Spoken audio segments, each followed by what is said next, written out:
Alors, bonjour Pascal.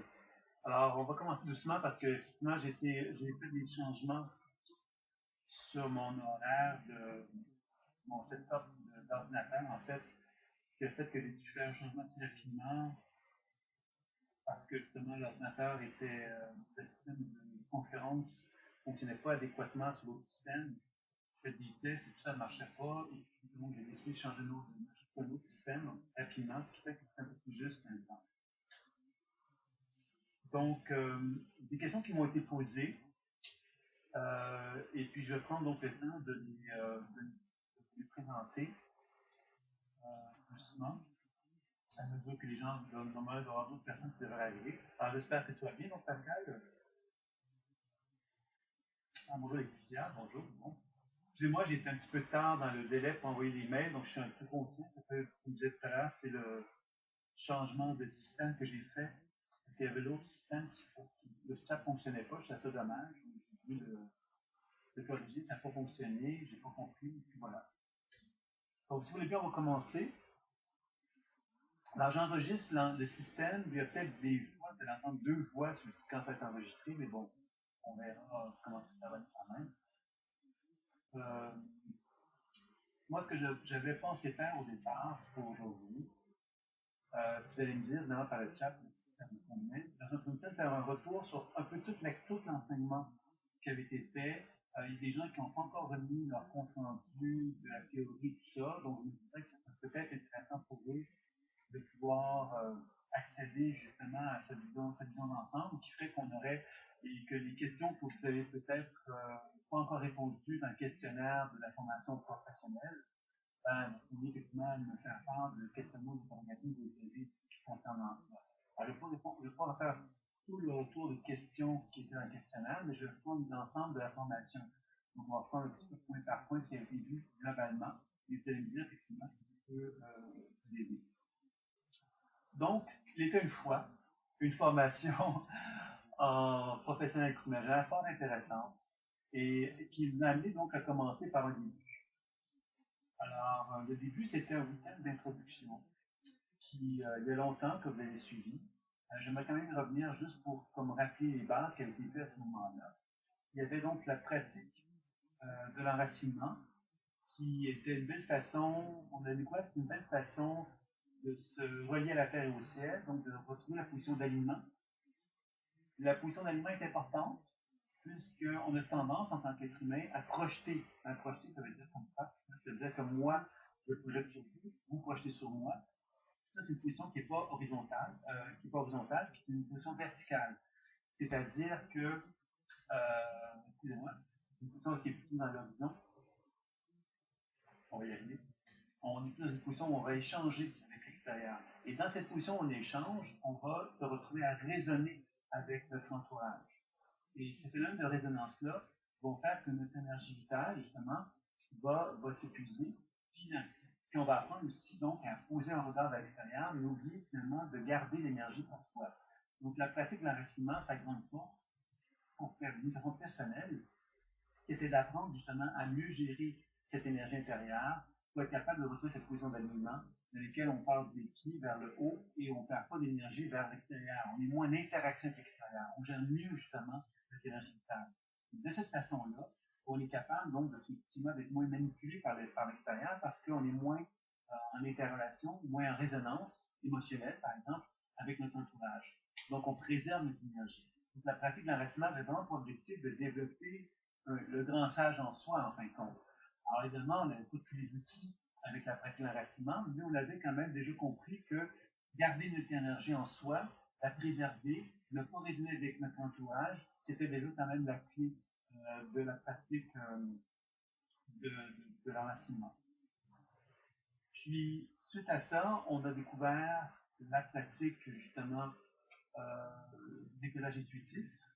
On s'est initié à ça. On a constaté qu'il y avait deux techniques, le projecteur et l'écran plus spécialement, qui sont deux techniques justement qui nous permettaient d'aborder le champ énergétique d'un partenaire ou de soi-même.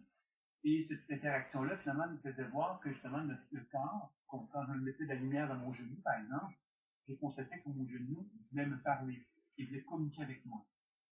Ça se manifestait sous la forme d'image, de sensations ou de mots, et avec lesquels je pouvais interagir pour arriver à avoir une certaine discussion avec mon corps. Alors, on voyait qu'à travers ça, il y avait une forme de sagesse, une forme d'intelligence qui était présente. Et on a pu constater qu'on pouvait appliquer cette technique du projeteur de l'écran vers un autre partenaire et qu'on pouvait découvrir effectivement que ça permettait aussi de constater qu'en me mettant en relation avec la région, le genou de mon partenaire, par exemple, ben, dans le genou de mon partenaire, il y avait une forme de sagesse, d'intelligence qui était présente également, avec laquelle je pouvais interagir. Vous me suivez jusqu'à maintenant, ça va?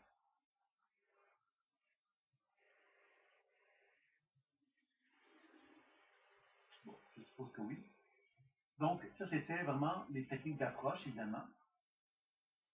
Par la suite, il y avait ensuite, merci Alexia, et il y avait ensuite, donc, évidemment, les techniques de déprogrammation, qui étaient donc de découvrir qu'on pouvait changer, c'est-à-dire qu'on pouvait faire des constats, c'est-à-dire que je pouvais voir que mon genou pouvait être, par exemple, perturbé nerveusement parlant pour des raisons X, Y, Z, et je constatais que par la déprogrammation, je pouvais interagir avec ces perturbations-là, et en interagissant sur elles, ben, je pouvais les transformer et constater qu'en les transformant, mon corps allait me parler différemment. Et souvent, ce qu'on a constaté, c'est que ça dépassait la notion d'espace-temps. C'est-à-dire que quand j'interagissais avec mon genou et que je le modifiais, mon genou me montrait un nouveau chemin, une nouvelle voie d'expression de moi-même qui semblait se transformer dans l'immédiat. C'est un peu comme si je découvrais que j'étais quelqu'un d'autre dans l'immédiat.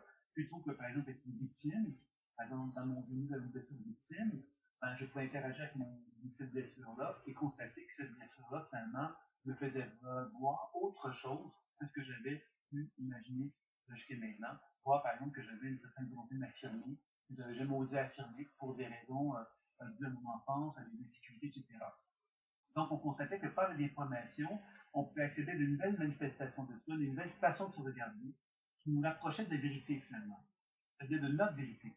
Et évidemment, si on était sur quelqu'un d'autre, on constatait que par cette façon de faire-là, on se rapprochait aussi de la vérité de notre partenaire. C'est-à-dire qu'on pouvait vraiment lui dévoiler une information qui le rapprochait d'une certaine forme de vérité qui le partie. Donc ça, c'était un peu ce qu'on avait vu avec la déformation. Puis ensuite, il y avait les techniques de soins, des soins psycho-énergétiques. On a appris dans le week-end des techniques très basiques quand même, bien très compliquées, mais ça nous permettait quand même de pouvoir constater que par le transfert d'énergie, que par les techniques de chirurgie, de miniaturisation, par les techniques de l'accueil, par les techniques de transfert d'énergie de miniaturisation, on pouvait donc avoir des actions sur la globalité du champ énergétique ou encore sur les régions, les organes, les systèmes, et on pouvait donc avoir une action pour favoriser une meilleure circulation énergétique et constater que quand on interagissait énergétiquement parlant avec les régions de notre corps, ben, ces régions-là avaient comme une conscience, une volonté de communiquer avec nous, une volonté de parler, une volonté de discuter avec nous, et que nous, à quelque part, notre rôle, c'est d'apprendre à décoder ces perceptions-là, pour être capable de mieux comprendre, d'une part, les réactions qui se manifestent, et de pouvoir interagir avec elles pour les équilibrer, les harmoniser, et que dans cette harmonisation-là, on se rapprochait toujours donc de la fameuse essence fondamentale de la personne, qui était l'objectif ultime de l'enseignement.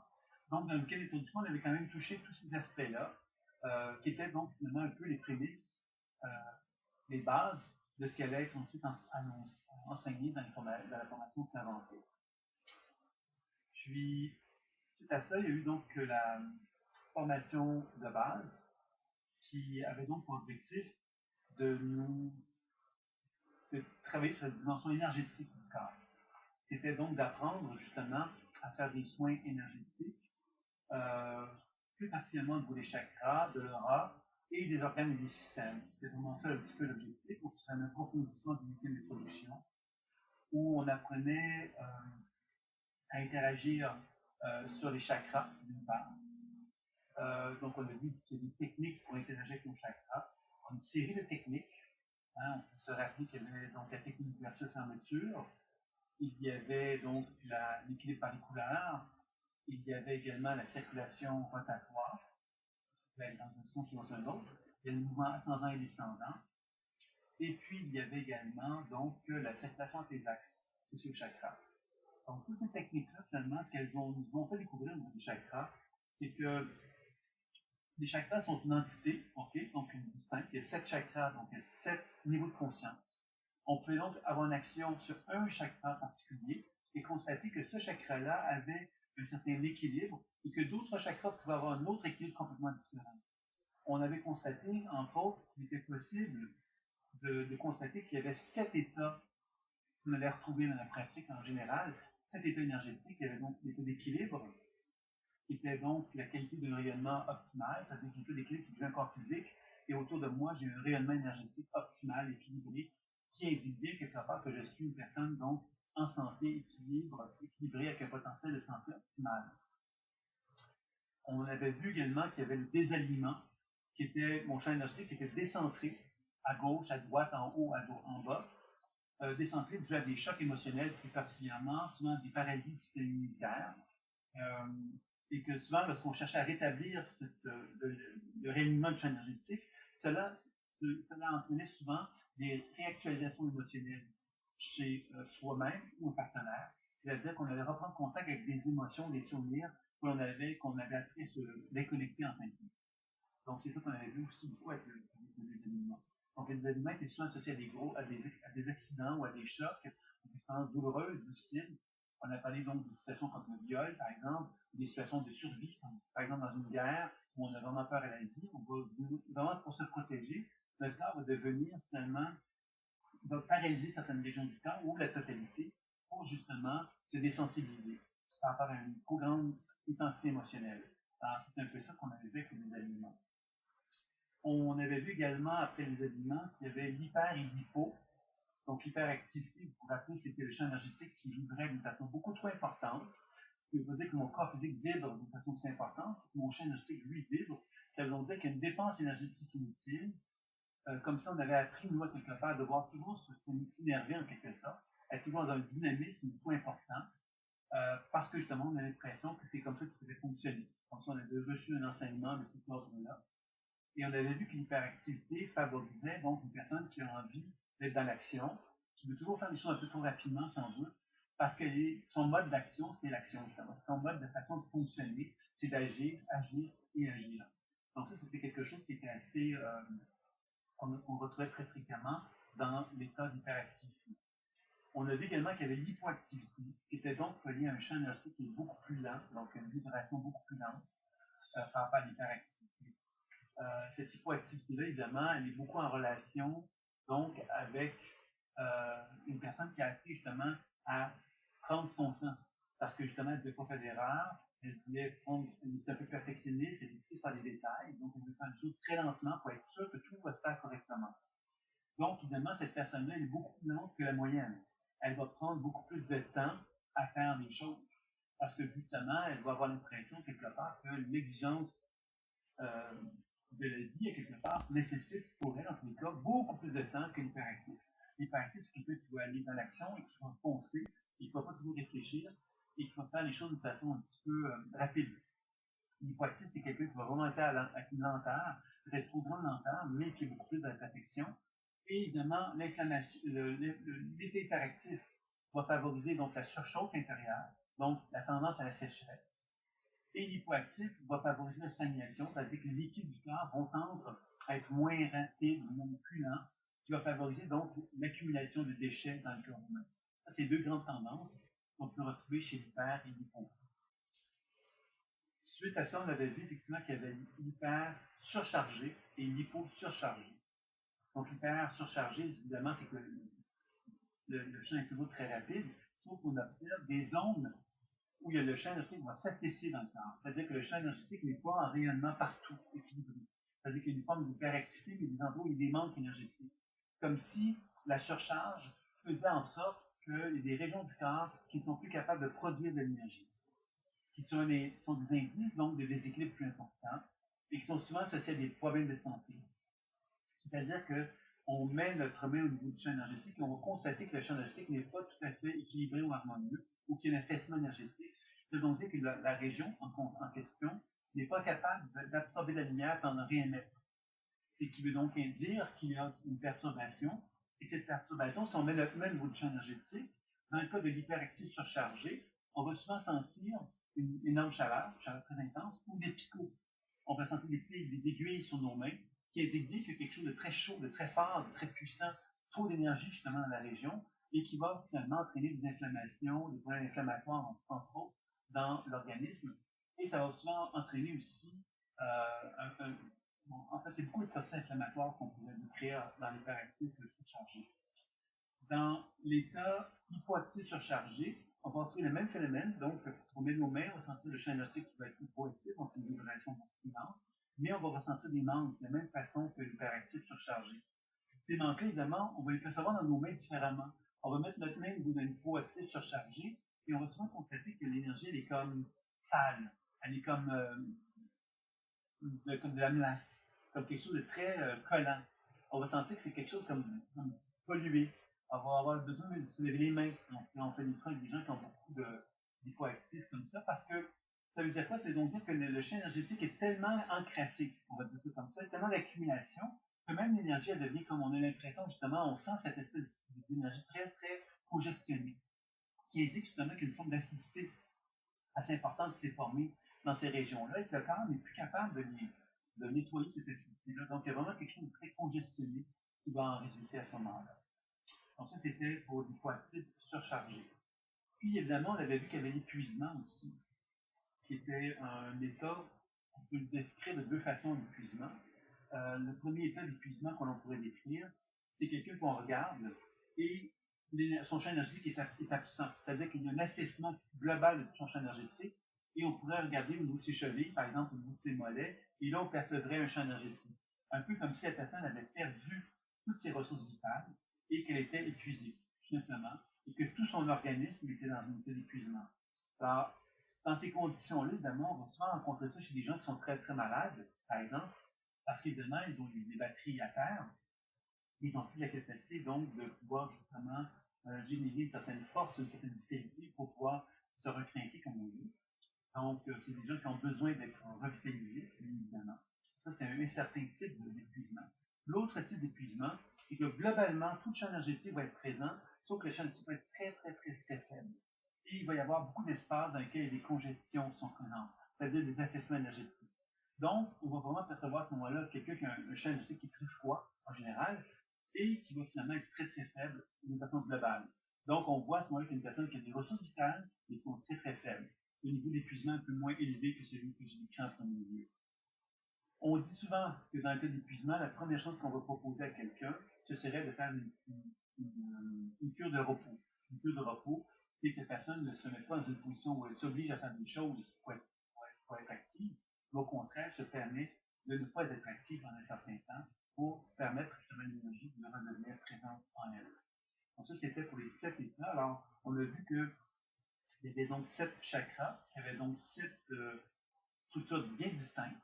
On a vu qu'il y a des techniques pour équilibrer chacun des chakras qui étaient très distincts. Chaque chakra, donc, en interagissant avec chacun d'eux, on constatait qu'il y avait des interactions entre eux, des interactions avec les autres chakras qui faisaient que justement, chaque chakra avait quelque chose à nous exprimer d'un point de vue individuel, mais aussi en interaction avec les autres chakras. Et qu'il y avait 7 états en plus, donc chaque chakra pouvait avoir l'un ou l'autre de ces 7 états-là que je viens décrire. Et on pourrait dire que tous les organes du corps humain pourraient aussi avoir l'un ou l'autre de ces 7 états-là. Donc, on comprend que ce que j'ai décrit au niveau de l'équilibre des aliments hyper, hypo, etc., sont des états effectivement importants à bien cerner, puisque le point de vue énergétique, c'est important de pouvoir arriver à cerner un peu cet état-là. On pourrait aussi dire qu'au niveau psychologique, c'est cet état-là, on va les retrouver, mais ça, on reviendra peut-être un petit peu plus tard dans la présentation. Est-ce que vous avez des questions sur ce que je viens de vous dire maintenant? Alors, si vous avez des questions, peut-être qu'on va simplement, je vais simplement vous demander de m'indiquer quand vous avez des questions dans le chat systématiquement. Ça me permettra de voir un petit peu si vous avez des questionnements sur ce que j'ai présenté jusqu'à maintenant. Donc, le niveau 1 de la formation, c'était pas mal ça. On a ajouté aussi la dynamisation psycho-énergétique des fascias qui permettait de travailler sur les organes et les systèmes à ce moment-là. On commençait à constater que chaque région du corps humain a donc, on peut mettre la main dessus et on va sentir une forme de respiration biolumineuse. C'est-à-dire que lorsqu'un organe vibre, vit, il y a effectivement comme une genre de pulsation qu'on va sentir. Alors, je mets la main sur une région de mon corps, et si elle est bien vivante, je vais sentir un genre de respiration. Cette respiration est assez subtile, mais elle m'indique justement qu'il y a de la vie. Donc la circulation sanguine, etc. Si on regarde une personne qui n'a pas un état d'équilibre dans une région de son corps, on va mettre la main dessus et on ne sentira pas ce mouvement-là. On va sentir quelque chose de mort, un peu comme si la personne ne vivait plus dans cette région-là. Donc, l'idée de la dynamisation psychoénergétique des fascias, c'est donc de favoriser les réponses tissulaires du corps pour amener justement une énergisation dans les régions concernées. Et que cette énergisation-là, ben, qu'est-ce qu'elle permet de faire? Ben, elle permet justement de rétablir, de créer une amplitude tissulaire dans le corps qui va faire que tout doucement, l'énergie redevient plus équilibrée dans le corps. C'est vraiment ça l'objectif de ça. Et on avait donc constaté que les techniques qu'on avait vues pour les chakras pourraient être utilisées pour les organes. Par exemple, vous pourrez très bien déterminer au bout du foie le mouvement ascendant-descendant. Je pourrais ouvrir le foie, le fermer, un peu comme les chakras. Donc, toutes les techniques sur les chakras peuvent s'appliquer au niveau des organes. On avait constaté, par contre, qu'au niveau des organes, il y avait plusieurs façons de travailler avec un organe. C'est-à-dire que je pouvais mettre ma main sur l'organe et constater qu'il y avait donc un mouvement ascendant, mouvement descendant, mouvement de gauche, mouvement de droite, mouvement de la profondeur, donc mouvement de profondeur qui peut aller très fortement dans la profondeur ou dans la superficialité.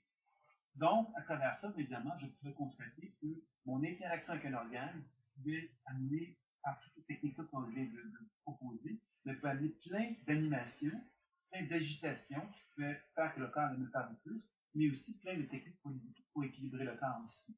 Donc, la technique des fascias repose sur le concept de ce que je viens de décrire. On peut le faire d'une façon très, à partir des pieds, on peut faire une dynamisation longitudinale, par exemple, où on part des pieds pour aller jusqu'au sommet de la tête et redescendre.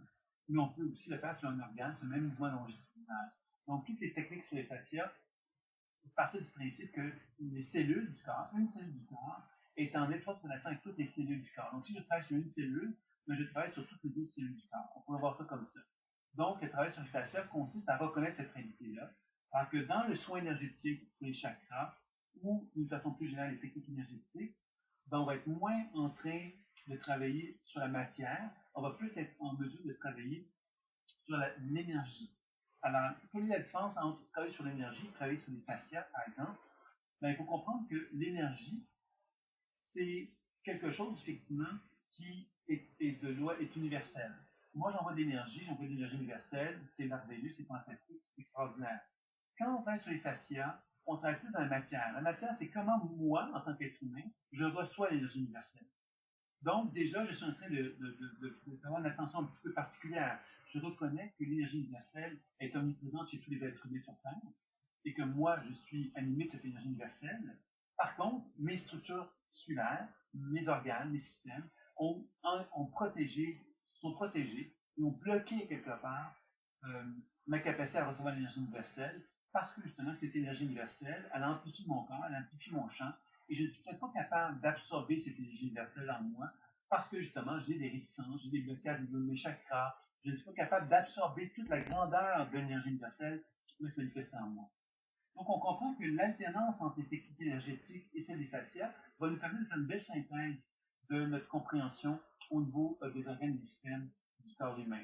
Donc, c'est un peu l'ensemble de ce qu'on avait vu lors de la formation de base, celle que vous avez vue au départ, qui s'avérait à nous proposer justement une vision assez générale sur comment on pouvait effectuer un soin énergétique en utilisant le décalage intuitif pour comprendre la raison d'être des perturbations, de mettre l'enfant sur la déprogrammation pour libérer la mémoire associée aux problématiques énergétiques et les techniques énergétiques pour soigner donc tout ça.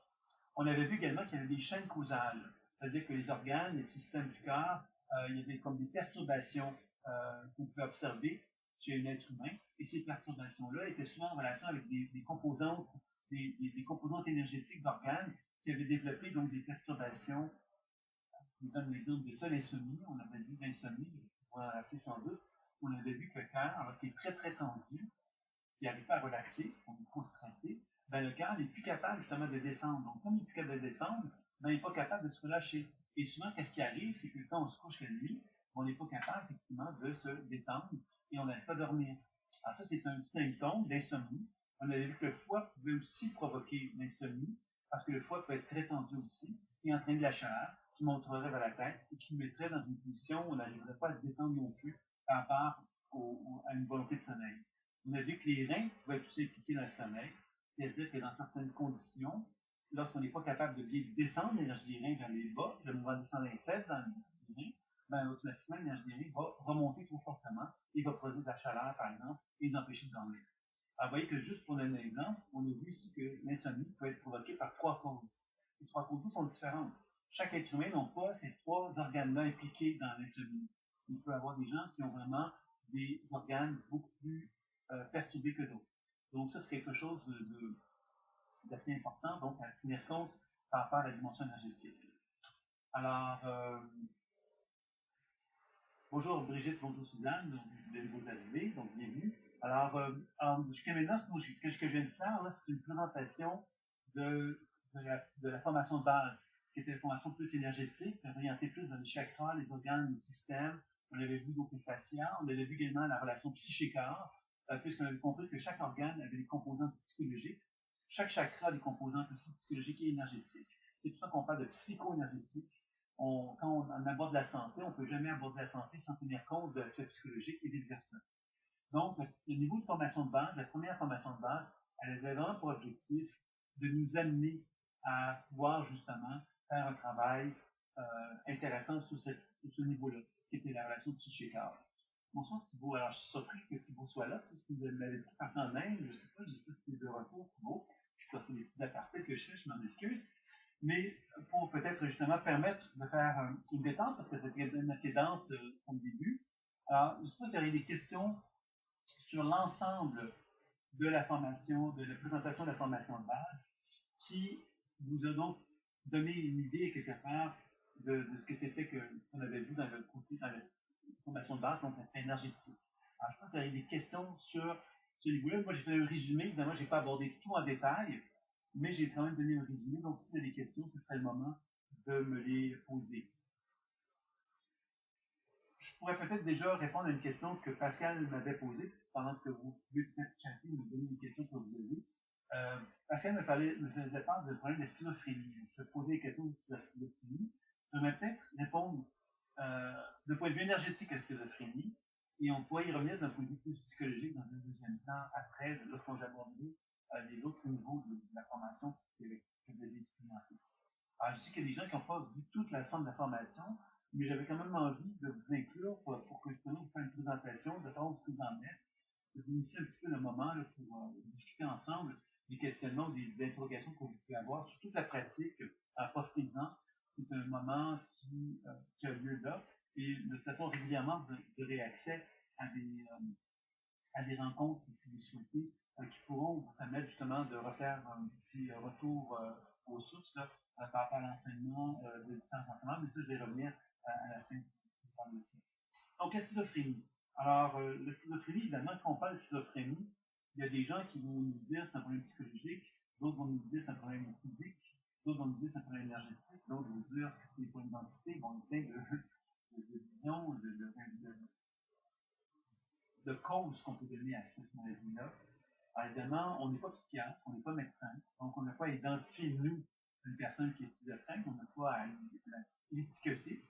Par contre, on a peut-être, par contre, à comprendre ce que c'est. C'est certain que, dans ce sens-là, comprendre la schizophrénie, c'est de comprendre à quelque part que l'individu qui a fait cette maladie-là, dans ma perception intuitive que j'ai eue des gens qui j'ai pu travailler de ce problème-là, ce sont des gens qui ont perdu leur propre frontière. Ça veut dire quoi les frontières? Ça veut donc dire que le corps physique a donc une absorption énergétique et une rémission énergétique. Ensuite, une respiration biolumineuse. Cette respiration biolumineuse, ça veut dire quoi? Ça veut dire que l'individu a du sang dans son corps et il est capable de prendre l'énergie tellurique de la Terre, de la supporter dans son énergie vitale, de la faire circuler dans tout son être et de produire, grâce à ça, justement, par les cellules, tout ça, absorber la lumière, le soleil et la RNF et faire en sorte qu'il y ait donc un champ énergétique qui va en résulter. Ça, un individu qui a une bonne identité va donc avoir une conscience de son corps, solide, et il va donc avoir une conscience de cette émanation énergétique qui émane, mais avec une bonne prestance physique, une bonne reconnaissance de ses frontières physiques et une bonne reconnaissance de ses frontières énergétiques, j'ajouterais aussi, qui va faire qu'il va être capable de gérer la nature émotionnelle, la nature énergétique, etc. Dans le cas de la schizophrénie, souvent, qu'est-ce qui va se passer? C'est qu'il y a un bris des frontières. C'est-à-dire que l'individu a perdu sa conscience corporelle. Comme il l'a perdu, il devient beaucoup plus flou dans sa capacité à être connecté avec lui-même, parce qu'il est plus capable de savoir qui il est en face que les autres sont. Donc, il va confondre ce qu'il est avec les autres.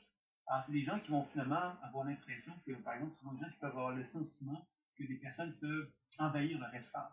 Et quand je dis envahir leur espace, c'est pas envahir leur espace corporel, comme vraiment avoir l'impression justement que l'individu est en eux. Hein? C'est comme un peu comme si des gens qui étaient capables d'habiter leur propre conscience.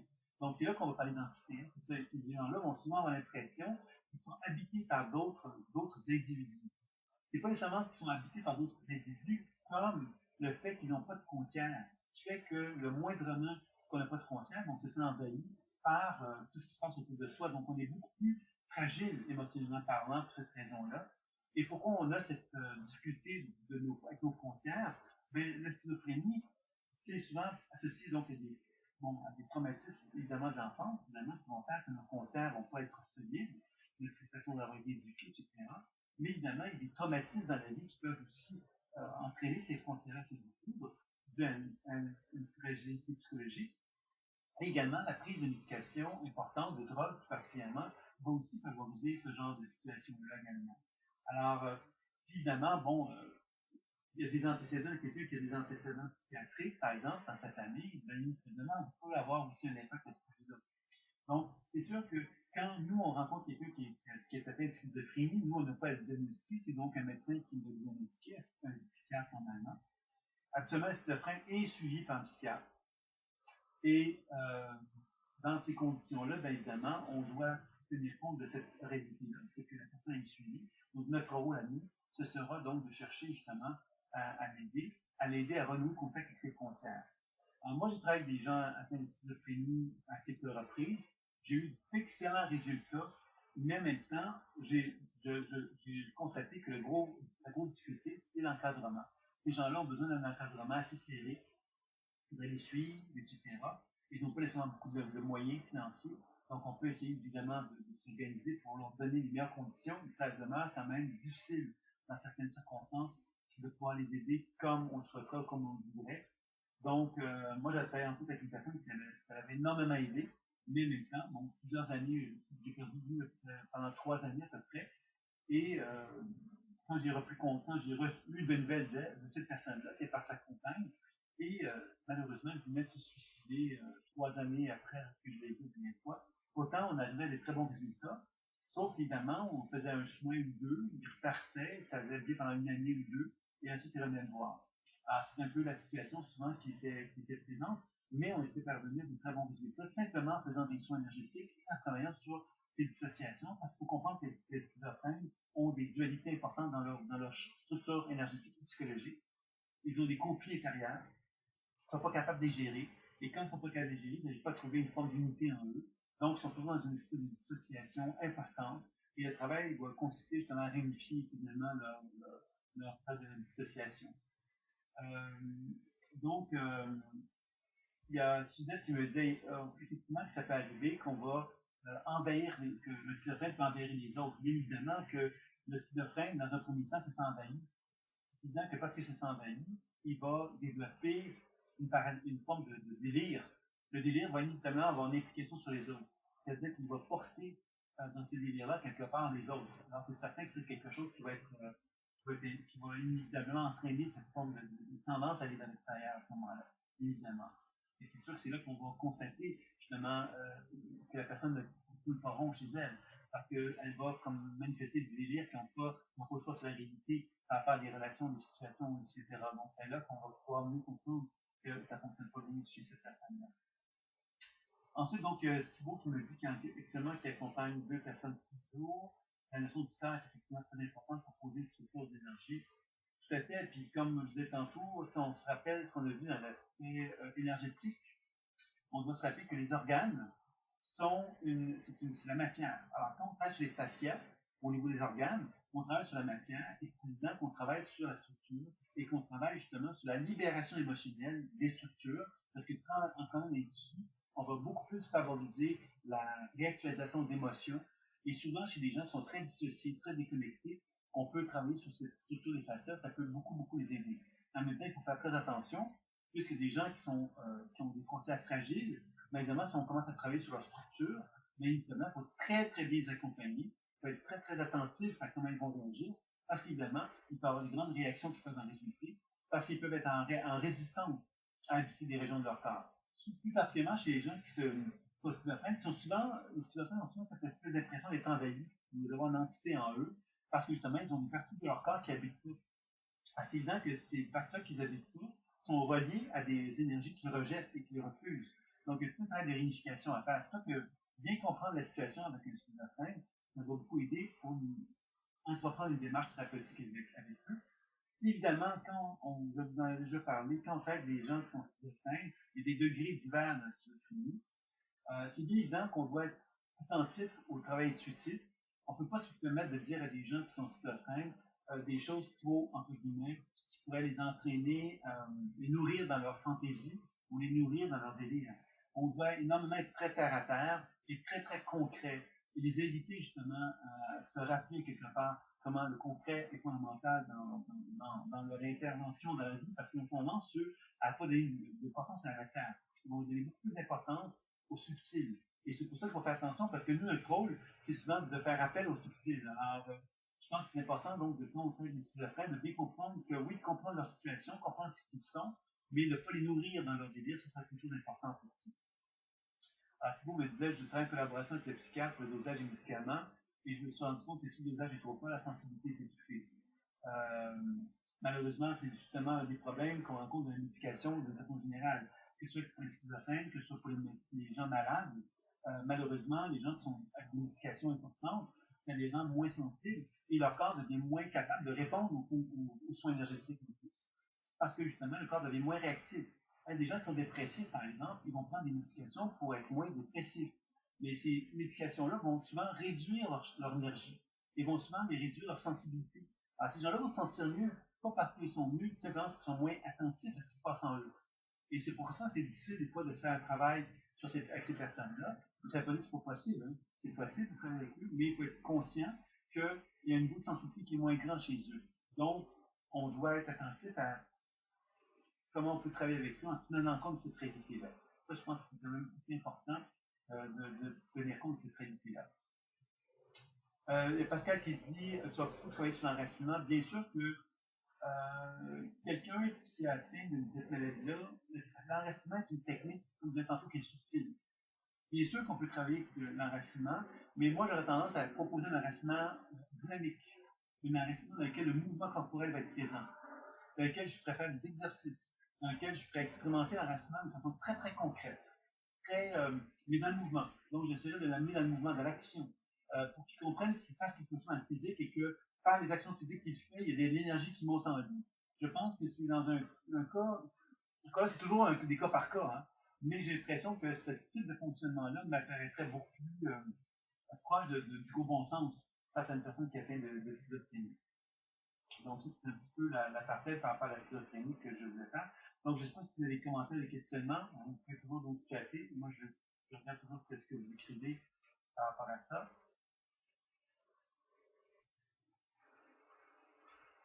Oui, là, Thibault me parle d'une fréquence des séances de 2 semaines, un mois, c'est trop long. Je dirais que dans tous les soins, quels qu'ils soient, un mois, c'est très long.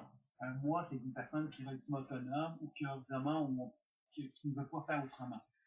Un mois, c'est long et dans un contexte de problèmes légers, ça peut passer, mais ou de gens qui veulent juste faire un suivi un peu distant.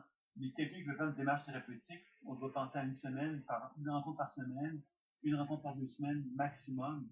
C'est déjà un bon écart quand même. Quand on veut vraiment faire bouger les choses, c'est préférable de réduire d'amener les consultations à un rythme plus fréquent que moins. Ça, c'est clair. Maintenant, une question de budget, évidemment, qui est toujours la réalité à laquelle il faut faire face aussi par rapport à ça. Donc, finalement, bon, si on parle de la fréquence, bien évidemment, dans cette formation-là sur l'énergétique, on a bien compris que la fréquence était déterminée par une chose toute simple, c'est par l'impact que l'on a. Si moi je fais un soin à quelqu'un et que la personne me dit j'ai été bien pendant 2 semaines, et qu'après 2 semaines, je me sentais pas plus bien parce que je sentais que l'effet n'était plus là, mais on comprend qu'à toutes 2 semaines, cette personne devrait bénéficier d'un soin. Donc, c'est comme ça qu'on va déterminer la fréquence du soin. Ça, c'est assez important aussi que ce soit dans le cas de schizophrénie, un cas de maladie X, Y, Z, ou d'une personne relativement importante ou qui a besoin d'aide, il y a toujours cette notion de l'impact que l'on a. Est-ce qu'on a un impact quand on fait un soin, quand on fait une lecture, qu'est-ce que la personne s'entraîne? Donc, c'est toujours important de revenir sur ça à la consultation qui suit pour être capable d'encadrer notre partenaire le mieux possible. Une question de Suzette qui me dit, pourrait-on à ce moment-là vous demander de travailler chez lui avec un enregistrement? C'est sûr que là, tu abordes justement un sujet qui est bien sûr, avec l'enracinement dynamique, bien sûr. Ça aborde évidemment ce qu'on appelle l'accompagnement thérapeutique, qui est un stage un peu plus avancé que je vais vous présenter un petit peu sommairement euh, très bientôt, dans la continuité de ce que je vais vous présenter. Mais c'est certain que dans l'accompagnement thérapeutique, qu'on découvre finalement, c'est que plusieurs stades dans un service de consultation. Le premier stade, c'est le stade de l'enfant. Le stade de l'enfant, c'est celui où l'enfant se couche sur le massage et il se dit Maman, aide-moi. Alors, moi, la maman, ben, évidemment, ce que je vais faire, je fais un décollage, des programmations de soins et mon petit enfant ne va rien faire. Il va juste bénéficier du soin que je vais lui donner. Donc, moi, je vais lui donner beaucoup. Alors, ça, c'est le stade de l'enfance. Dans une démarche thérapeutique, ce stage de l'enfance-là, il ne faut pas le juger. Il faut au contraire l'accueillir comme étant une nécessité. Il y a des gens qui ne sont pas nécessairement mal portants, qui n'ont pas les grands problèmes de santé psychologique ou physique, mais qui sont dans une position de besoin, de dépendance, carrément. Et on doit leur donner cette dépendance-là en sachant évidemment qu'il y a une étape de nourriture qui va être donnée à notre partenaire, à notre client, et qu'après ça, évidemment, on va pouvoir passer à une autre étape. C'est important. L'autre étape, évidemment, ça va être une étape médiane, que je pourrais dire. On va commencer à proposer à mon partenaire de se rendre compte qu'il a en lui des énergies, puis il peut apprendre, lui, à faire des actions sur ces énergies-là pour se sentir mieux. Donc, on pourrait lui proposer, par exemple, tu parlais d'enracinement dynamique, l'enracinement. On commence à l'amener, puis doucement, à se rendre compte qu'il y a des techniques qui peuvent l'amener à se rendre compte qu'elles peuvent être une ressource importante. Entre ces deux-là, actuellement, ce que je proposais, moi, j'ai appelé ça l'activation intuitive des ressources créatrices, qui fait partie donc des techniques dans l'accompagnement thérapeutique, qui est une technique où on va amener notre partenaire à devenir conscient que par le mot, moi, en tant que thérapeute, je peux intervenir, puis par le mot, je peux inviter mon partenaire à vivre des relaxations, des bien-être, à expérimenter des sentiments d'équilibre énergétique même, en intervenant, en l'amenant par contre à devenir conscient que lui-même peut accueillir ces mouvements énergétiques-là et qu'il peut les expérimenter dans son corps. Donc là, il devient un peu plus actif. Même s'il est assez passif quand même, il m'écoute et il reconnaît quelque part qu'il y a des mouvements qui sont en lui avec lesquels il peut participer et qu'il peut recevoir et accueillir. Donc là, il commence à se rendre compte qu'il peut avoir un impact sur son énergie vitale et c'est là qu'ensuite, il va se sentir vraiment conscient de ça. On va arriver avec des techniques comme l'enracinement dynamique. On va lui proposer diverses techniques personnalisées dans lesquelles on va, en tant qu'intervenant, être capable de percevoir son champ énergétique, percevoir les besoins de la personne et inclure son personne son champ énergétique dans des techniques intuitives comme l'enracinement. Donc, on va faire un enracinement personnalisé alors, c'est-à-dire qu'on va donner un enracinement, mais un enracinement qui va être en accord avec les perceptions intuitives que l'on a. Donc, on va combiner les deux, la technique plus la lecture intuitive, qui va faire un enracinement personnalisé, qui va amener notre partenaire à être capable de devenir plus autonome, puisqu'il va être chez lui, il va écouter ces enracinements-là, et il va pouvoir donc faire un travail sur lui-même progressivement. Donc, avec le temps, il va devenir de plus en plus autonome. Et c'est ça un petit peu l'objectif, c'est qu'à la fin, ben, il soit capable de se débrouiller tout seul. Et c'est là que tout l'enseignement personnalisé va être intéressant parce qu'on va lui enseigner des choses qui vont l'amener à devenir de plus en plus capable de faire sa propre d'expérience par lui-même, finalement. C'est ça un peu l'idée de ça. Alors, évidemment, là, je viens d'aborder l'accompagnement thérapeutique parce que Suzette me posait la question, puis je me suis laissé prendre un peu dans le jeu d'idées. Mais vous avez compris, évidemment, que entre donc avant de passer sur l'accompagnement thérapeutique, dans la formation, après donc la formation de base, il y avait la formation professionnelle et on avait vu dans le niveau psychique comment on pouvait accompagner une personne dans un contexte psychologique. Moi, ce qui m'avait intéressé avec ce stage-là, que certains d'entre vous avaient suivi, d'autres pas, hein, parce que il y en a qui sont arrêtés au niveau énergétique, mais ça me permet donc de vous présenter aussi cet enseignement-là. C'est que dans le niveau psychique, ce qui est important de cerner, c'est que quand une personne vient nous voir, vient voir un intuitif plus spécialement, un voyant, un médium, il y a des grandes questions qui se posent. Les grandes questions sont souvent associées au passé. Je voudrais comprendre la cause de cette chose. comprendre pourquoi je vis telle chose, etc. Donc, on a souvent besoin de comprendre la cause du passé. Donc, j'ai besoin de savoir ce qui s'est passé dans ma vie là, qui fait qu'aujourd'hui j'en suis là. Donc, ça, c'est une première chose qui est une question fondamentale qui va nous être posée très régulièrement. Donc, on avait appris dans le stage de psychisme de répondre à cette question-là, qui était importante parce qu'il nous permettait de comprendre en quoi, moi, dans mon histoire de vie, j'ai programmé quelque chose qui fait qu'aujourd'hui, je le répète, je le reproduis. C'est vraiment ça, ça touche vraiment la loi d'attraction. Et la loi d'attraction, qu'est-ce qu'elle nous enseigne? C'est que dans mon champ énergétique, j'ai produit des mémoires dans mon champ énergétique. Ces mémoires-là, quelquefois, sont figées. Et parce qu'elles sont figées, elles vont attirer vers moi des situations de vie qui vont m'obliger justement à devoir faire le travail sur moi-même. Donc, plus je travaille sur ces mémoires psychiques-là, plus j'apprends à faire la paix avec elles, plus j'apprends à me libérer. Donc, dans le travail personnel, je me libère de mes limitations. Et dans le travail professionnel avec une autre personne, j'enseigne à cette personne-là de devenir conscient de ses limitations, de ses programmations. Ça, c'est un des premiers aspects qui était important dans le psychisme qu'on avait vu. Le deuxième aspect, c'est qu'on avait vu qu'il était possible, évidemment, de pouvoir regarder le passé en accord avec la psychogénéalogie, c'est-à-dire qu'il était possible de constater qu'on pouvait voir de quelle façon que nos ancêtres, nos parents, nos arrière-parents, etc., de quelle façon qu'ils pouvaient avoir induit en nous des programmations. Donc, c'est plus une programmation qui m'appartient comme telle, mais c'est quelque chose que j'ai hérité. J'ai hérité quelque part une incapacité de m'affirmer qui est liée finalement de ce que j'avais de d'autres parents, de mes ancêtres finalement de des traumatismes X, Y, Z. Donc ça, c'est un autre aspect qui touche la cause et qui nous permettait encore une fois de comprendre la raison d'être de ça, mais aussi évidemment de déprogrammer et de soigner, puisqu'on avait vu évidemment qu'il était possible d'inclure dans une lecture psychique, de travailler sur des mémoires. Ces mémoires-là, on pouvait donc interagir avec elles, interagir sur les personnages, les mémoires qui animent le champ énergétique pour comprendre la raison d'être de chacune d'elles, mais ensuite donc évidemment de déprogrammer chacune d'elles et de les soigner. C'était ça qu'on avait vu également donc, dans le niveau psychique. Donc, c'est quelque chose d'assez important qui était ces aspects-là. Le troisième aspect qu'on avait vu également, c'est les mémoires d'autres vies. Donc, toujours la liaison avec le passé. On avait compris que les mémoires d'autres vies font référence au karma, aux créances à des vies antérieures, que dans la pratique intuitive, la croyance de dire j'ai été ça dans d'autres vies, c'est pas quelque chose qui était si évident que ça à affirmer. Dans mon sens à moi, je n'ai pas envie, je ne ressens pas le besoin d'affirmer. Par contre, ce qu'on a vu dans la pratique intuitive qui était clair, c'est qu'effectivement, il y avait des résonances avec des mémoires d'autres vies. Un peu comme si dans mon propre champ, j'avais des programmations, et ces programmations-là faisaient que j'allais attirer vers moi des mémoires d'autres vies, comme je suis capable d'attirer vers moi des êtres humains physiques qui ont des énergies similaires aux miennes. Alors, ça veut dire que dans le monde subtil, je suis en résonance constamment avec des mémoires d'autres vies qui vont nourrir des problématiques émotionnelles qui sont en moi. Alors, en faisant un travail de décodage, déprogrammation et soins, ben, je pouvais donc libérer ces mémoires-là et me permettre de me réapproprier mon énergie vitale.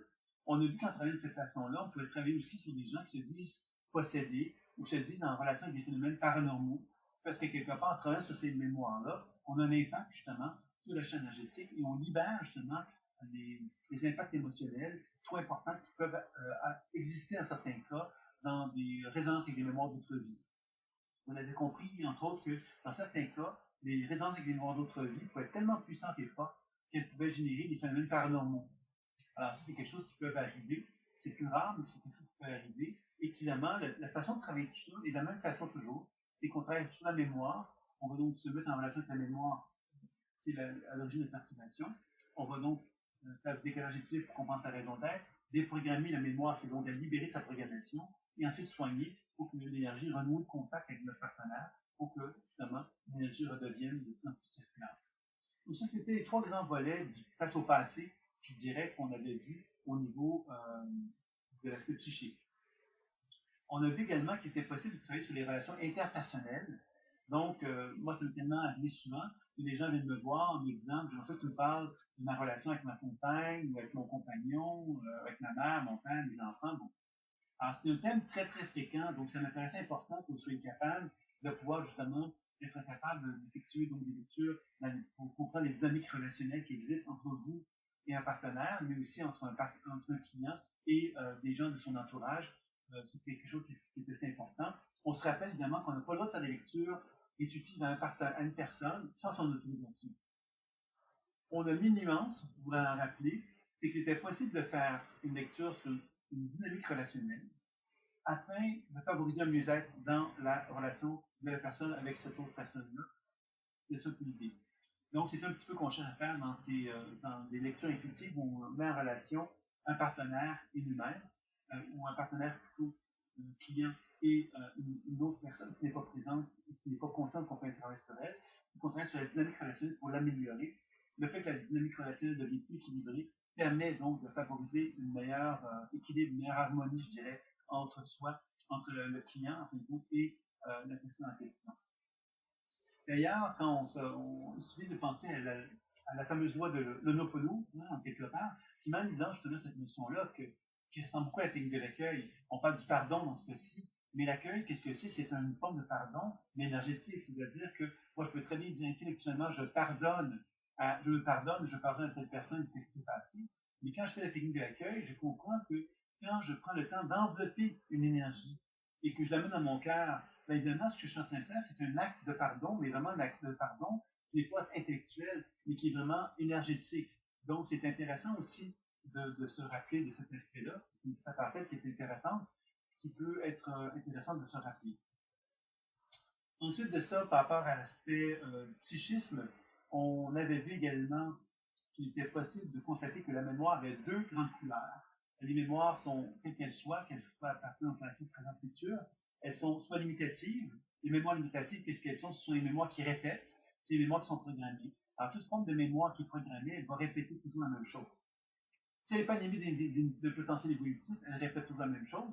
Si elle est animée d'un potentiel évolutif, elle va donc devenir différente, elle va nous mettre en relation avec un potentiel futur, une volonté de transformation et de changement.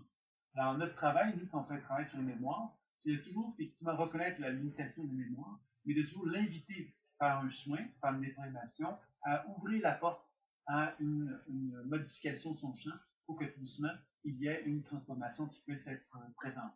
Alors, pour mettre en évidence ce potentiel évolutif, puisqu'on avait vu que plus la mémoire est évolutive, plus elle nous met en relation avec le potentiel évolutif de notre personne. Alors, si on le fait sur un partenaire, c'est la même chose. Il nous met en relation avec le potentiel évolutif de la personne. Donc, c'est toujours important de bien reconnaître cet aspect-là. Ça, c'était pour le niveau psychique. L'autre aspect qu'on avait vu également dans le psychique, qu'on avait parlé aussi de ce qu'on pourrait appeler le destin ou le futur. Est-ce qu'on peut prédire le futur? Dans la pratique intuitive, moi j'ai fait de la voyance à un moment donné, donc j'ai pu voir ce que les gens recherchaient là-dedans. Et ce que j'ai vu, c'est que les gens qui vont voir des voyants sont dans le désir d'être sécurisés par rapport à leur futur. Et systématiquement, ce qu'ils vont faire en général, c'est qu'ils vont aller voir un voyant, le voyant va leur donner un certain nombre d'informations, ils vont aller voir un deuxième voyant pour savoir si le premier voyant a du délai, et ainsi de suite. Ça n'arrêtera jamais parce que leur volonté de se sécuriser ne va jamais être atteinte finalement. Alors, évidemment, quelqu'un qui vient nous voir avec la volonté qu'on leur parle de leur futur, on doit leur parler d'un potentiel futur. Ça veut dire quoi? Ça veut dire que si je reviens avec la loi de l'attraction, dans mon champ énergétique, je suis programmé par des mémoires figées. Ces mémoires figées-là, quelque part, qu'est-ce qu'elles font? Elles me programment un futur. Donc, c'est facile pour moi de regarder un champ énergétique d'une personne et de pouvoir faire des projections de son futur parce que je vois qu'elle est programmée et que parce qu'elle est programmée, bien évidemment, c'est clair que sa programmation va l'amener vers une certaine démarche, un certain potentiel qui va se passer.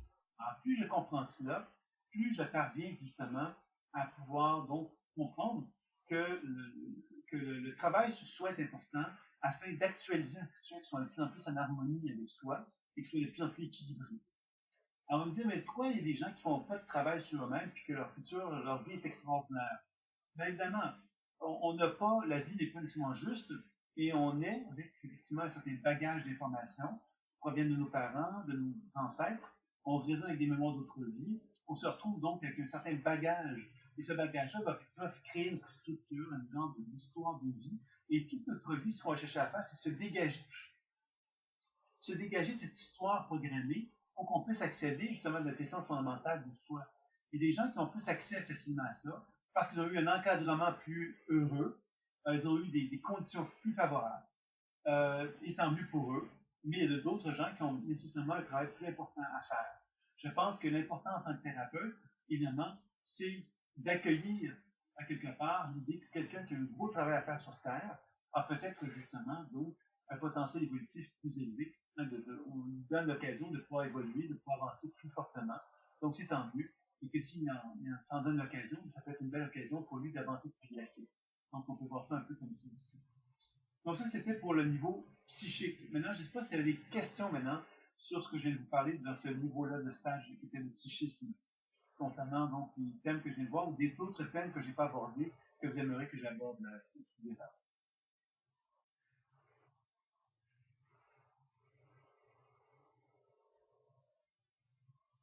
Donc, tout semble clair, si je comprends bien.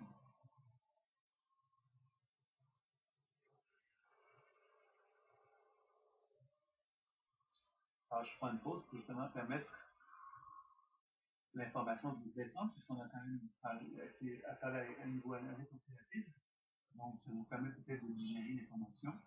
Alors, si vous avez une question en ce temps, vous pouvez revenir de toute façon.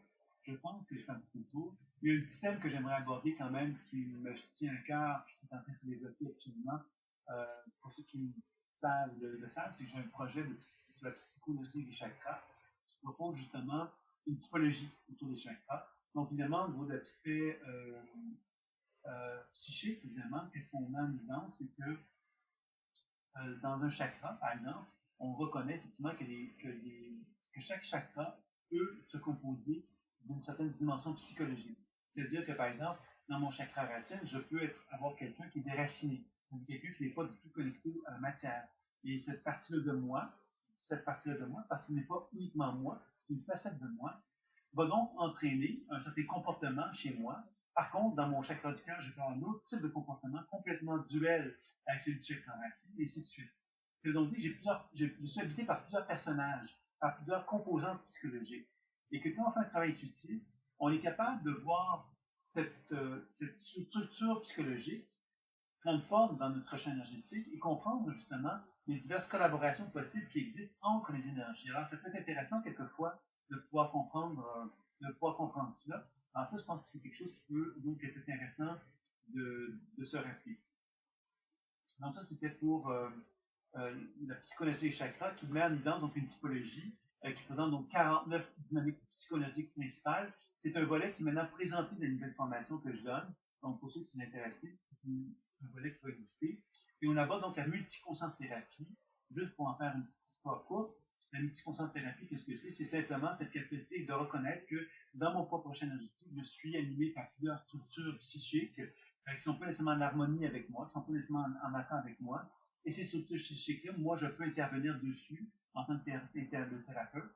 Et je peux donc faire des soins sur ces structures-là, comme si elles étaient un être autonome. Je peux donc travailler sur leurs chakras, sur les organes, sur toute la structure qui anime ces énergies-là. Donc, je pourrais travailler sur plusieurs facettes de moi de cette façon-là. C'est ce qu'on appelle la multiconscience thérapie, qui a pour objectif, évidemment, de favoriser la réunification de soi, c'est-à-dire d'être de moins en moins ceci, mais de plus en plus, ça va être unifié en une seule pièce, finalement. Il y a un peu l'idée de cela. Ensuite, c'était pour conclure, finalement, pour la dimension psychique.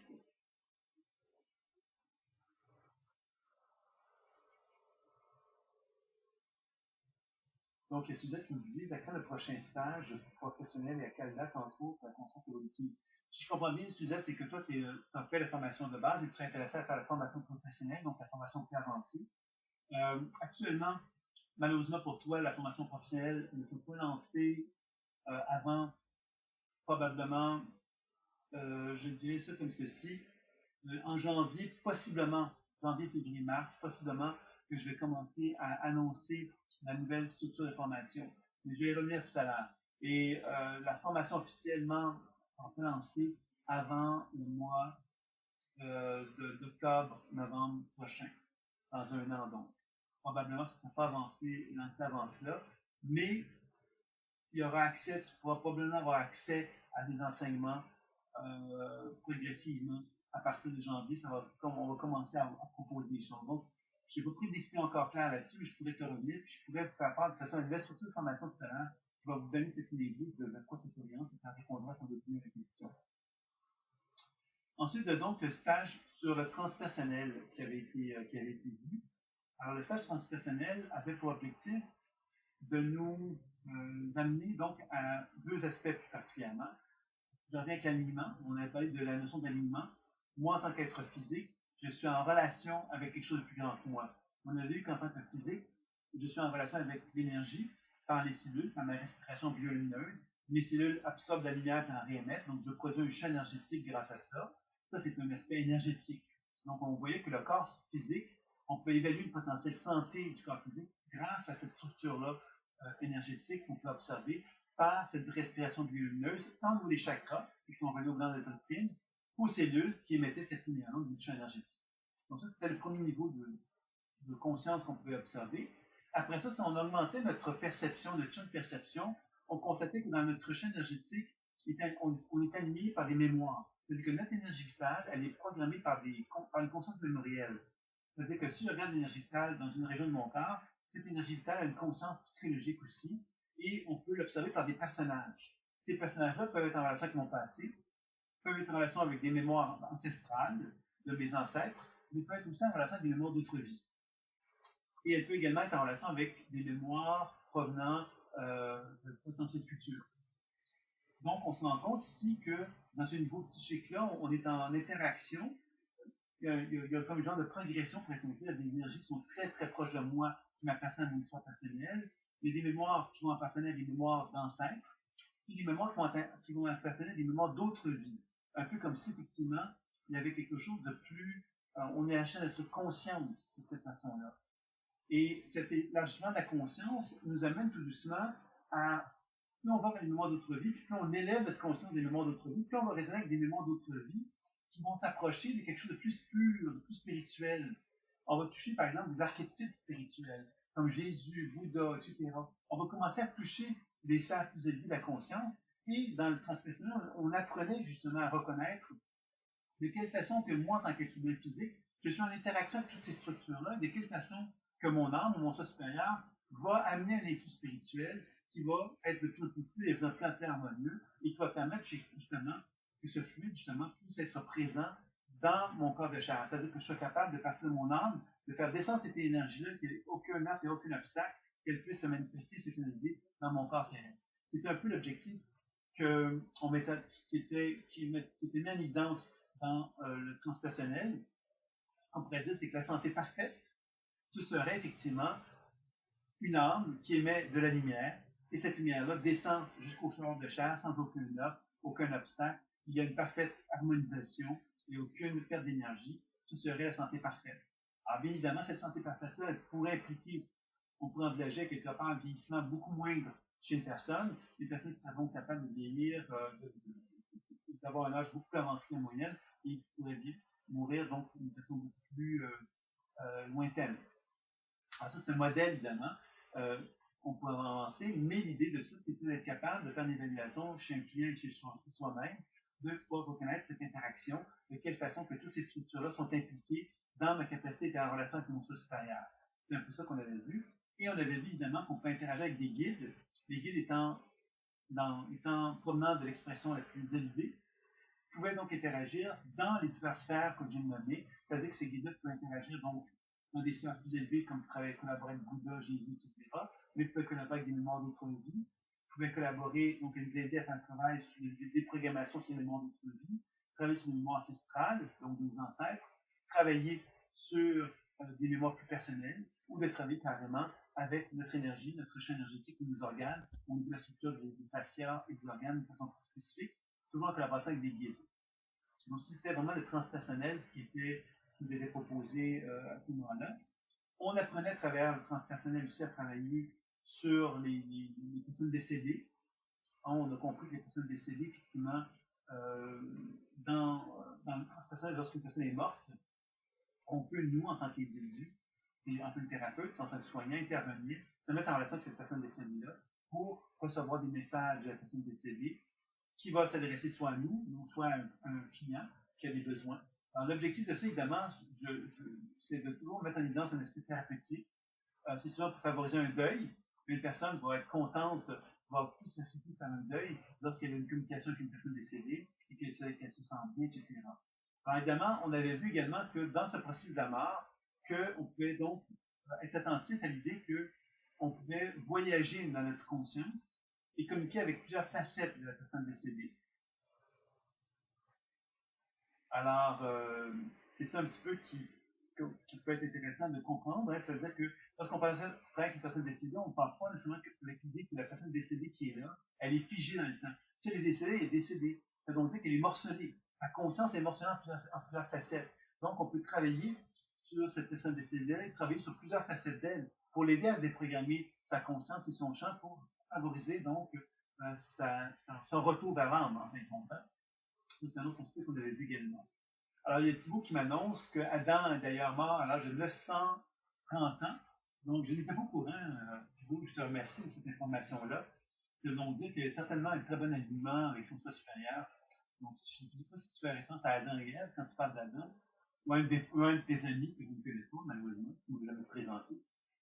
Donc, voilà. C'est peut-être à suivre, tout ça.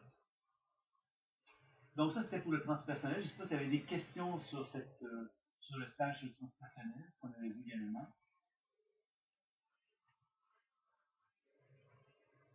Donc s'il y a des questions, n'hésitez pas. Puis après ça, il y avait effectivement donc l'accompagnement thérapeutique qui était le dernier stage. C'était un stage qui se voulait justement aider. On avait vu, ce qu'on avait vu jusqu'à maintenant, c'est qu'on avait vu l'énergétique, le psychique et le transpersonnel. Donc on avait vu qu'il était possible de soigner un client avec plusieurs moyens, plusieurs outils. Puis, l'accompagnement thérapeutique, bien évidemment, nous permettait, lui, de pouvoir prendre notre partenaire avec qui qu'on avait su avec les techniques qu'on avait apprises jusqu'à maintenant, mais pour l'accompagner, faire vraiment dans un contexte de, de pouvoir arriver à faire un suivi. Donc, il y a Isabelle qui me demande, je vais lui dire bonjour, là, donc je vais lui dire bonjour Isabelle, bonjour à tous encore évidemment, donc tous sont arrivés avec un peu de retard. Euh, donc, il y a Isabelle qui est arrivée et qui me dit qu'elle va mourir. Bon, alors, elle souhaite partir à l'âge de 103 ans. Donc, voilà, pour les nouvelles, pour ceux qui étaient au courant. Et qu'elle était une femme parfaite aussi, c'est Pascal qui le précise aussi. Donc, ça, c'était la parfaite pour peut-être détendre un peu avant de se lancer dans l'accompagnement thérapeutique. Donc, l'accompagnement thérapeutique, évidemment, l'objectif, c'était vraiment de développer une panoplie d'outils pour nous sortir de l'impasse, parce que justement, on allait sans doute constater au long des soins qu'on a apportés vers les gens, qu'on était capable de faire du décollage intuitif, qu'on était capable de faire de la déprogrammation, qu'on était capable de soigner avec des techniques énergétiques, mais qu'en même temps, malgré tout ça, on allait sans doute être confronté à la matière. Confronté à la matière, pour moi, c'est confronté avec les résistances de notre partenaire, sa difficulté à pouvoir justement libérer certaines charges émotionnelles. Et c'est là qu'on touche la notion de l'ego, c'est là qu'on touche davantage la notion de la personnalité. Et souvent, c'est là qu'on va toucher plus l'aspect psychothérapie aussi, pour faire un travail justement d'amener notre partenaire capable de se dégager de certaines choses qu'il a retenues en lui. Donc, on a développé un certain nombre de techniques avec l'accompagnement thérapeutique pour dégager justement les charges émotionnelles, particulièrement, les charges énergétiques, etc., pour permettre à notre partenaire de retrouver justement une situation de libération, puis aussi de l'amener à être plus autonome dans sa démarche, puisqu'il apprend à ce moment-là à développer des techniques qui vont l'apprendre justement à faire un travail par lui-même. Donc, la première technique qui avait été enseignée dans ce stage-là, c'est l'activation intuitive des ressources créatrices. C'est une technique dont j'ai parlé tout à l'heure, qui s'apparente à une forme d'hypnose, dans laquelle, évidemment, l'intervenant, le thérapeute, va utiliser le mot, le pouvoir du mot, comme étant un acte de soin. C'est-à-dire que par l'intention, par le pouvoir des mots, on active chez notre partenaire une capacité donc de se rendre réceptif à ces ressources créatrices. Et ces ressources créatrices, évidemment, nous allons faire appel à ces ressources créatrices en étant en accord avec, avec les conceptions intuitives que l'on a de notre partenaire pendant qu'on fait l'activation. Alors, l'activation est intéressante parce qu'on peut toucher tous les thèmes. Une personne peut se dire, bon, j'arrive à dormir la nuit. Une personne pourrait se dire, je me sens angoissé, j'aurais envie d'arrêter de fumer, j'aurais envie de pouvoir conduire parce que j'ai peur de la conduite. Donc, tous ces thèmes-là et bien d'autres, c'est infini, pourraient donc être utilisés dans l'activation intuitive des ressources créatrices. La personne est couchée et on va simplement demander à son corps de nous montrer le chemin pour favoriser la guérison, pour favoriser donc la solution à une problématique Y ou Z. Et en étant attentif aux ressources créatives de notre partenaire, ce qu'on constate, c'est que notre partenaire est capable, en fait, c'est pas notre partenaire, c'est son corps, qui va mettre en action des mouvements énergétiques. Ces mouvements énergétiques sont comme des voies de solution sont comme des voies thérapeutiques naturelles qui vont se manifester et qui vont amener doucement notre partenaire à, on va avoir des images, des sensations, des mots et on va les décrire et on va inviter notre partenaire à utiliser ces perceptions que l'on a pour justement favoriser une relaxation, un bien-être, pour amener tout doucement un équilibre global de son corps, mais dans lequel on va vraiment tenir compte du thème sur lequel il voulait faire un soin pour harmoniser son inconscient à son conscient. Alors, c'est ça un peu l'activation intuitive des ressources créatrices. C'est une technique qui est enregistrée habituellement, puisque notre partenaire va pouvoir la réécouter régulièrement par la suite, qui va favoriser l'intégration de cette technique-là. Donc, c'est une technique qui est très intéressante et qui permet donc à notre partenaire de se rendre conscient qu'il a la capacité en lui d'avoir des ressources et que si on les libère, ben, il devient de plus en plus capable de se donner les possibilités d'être de plus en plus autonome en fin de compte. Et par la suite, ce qu'on avait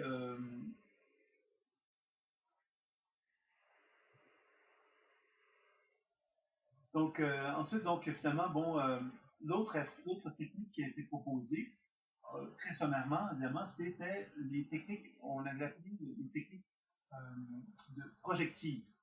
Les techniques projectives, ce sont des techniques dans lesquelles on part du principe que notre corps intérieur on est plein de composantes à l'intérieur de soi. En tant que thérapeute intuitif, on peut voir bon, des dynamiques énergétiques, des dynamiques psychologiques, des dynamiques transpersonnelles. Donc, évidemment, ce qu'on va faire à ce moment-là qu'un client, dans les techniques projectives, c'est qu'on va reconnaître qu'il est possible de projeter son intérieur vers l'extérieur. On avait vu, par exemple, le dessin projectif, qui était possible, par exemple, si je ne sais pas, moi j'ai un sentiment de douleur dans mon cœur, ben, je sais simplement projeter sur une feuille cette douleur-là, et je vais prendre le temps de dessiner ce que je perçois, ce que je ressens, ce que je vois qui revient à ce cœur-là. Il y a donc des travaux de relation qui va pouvoir se faire, de communication, de déploiement de soins qui va pouvoir s'effectuer par le biais du dessin. Ensuite, c'est une façon d'envisager une technique projective. Une qui était vraiment très, très importante, qui est assez puissante, c'est la technique de la chaise, dont vous vous rappelez, où on projetait sur une chaise.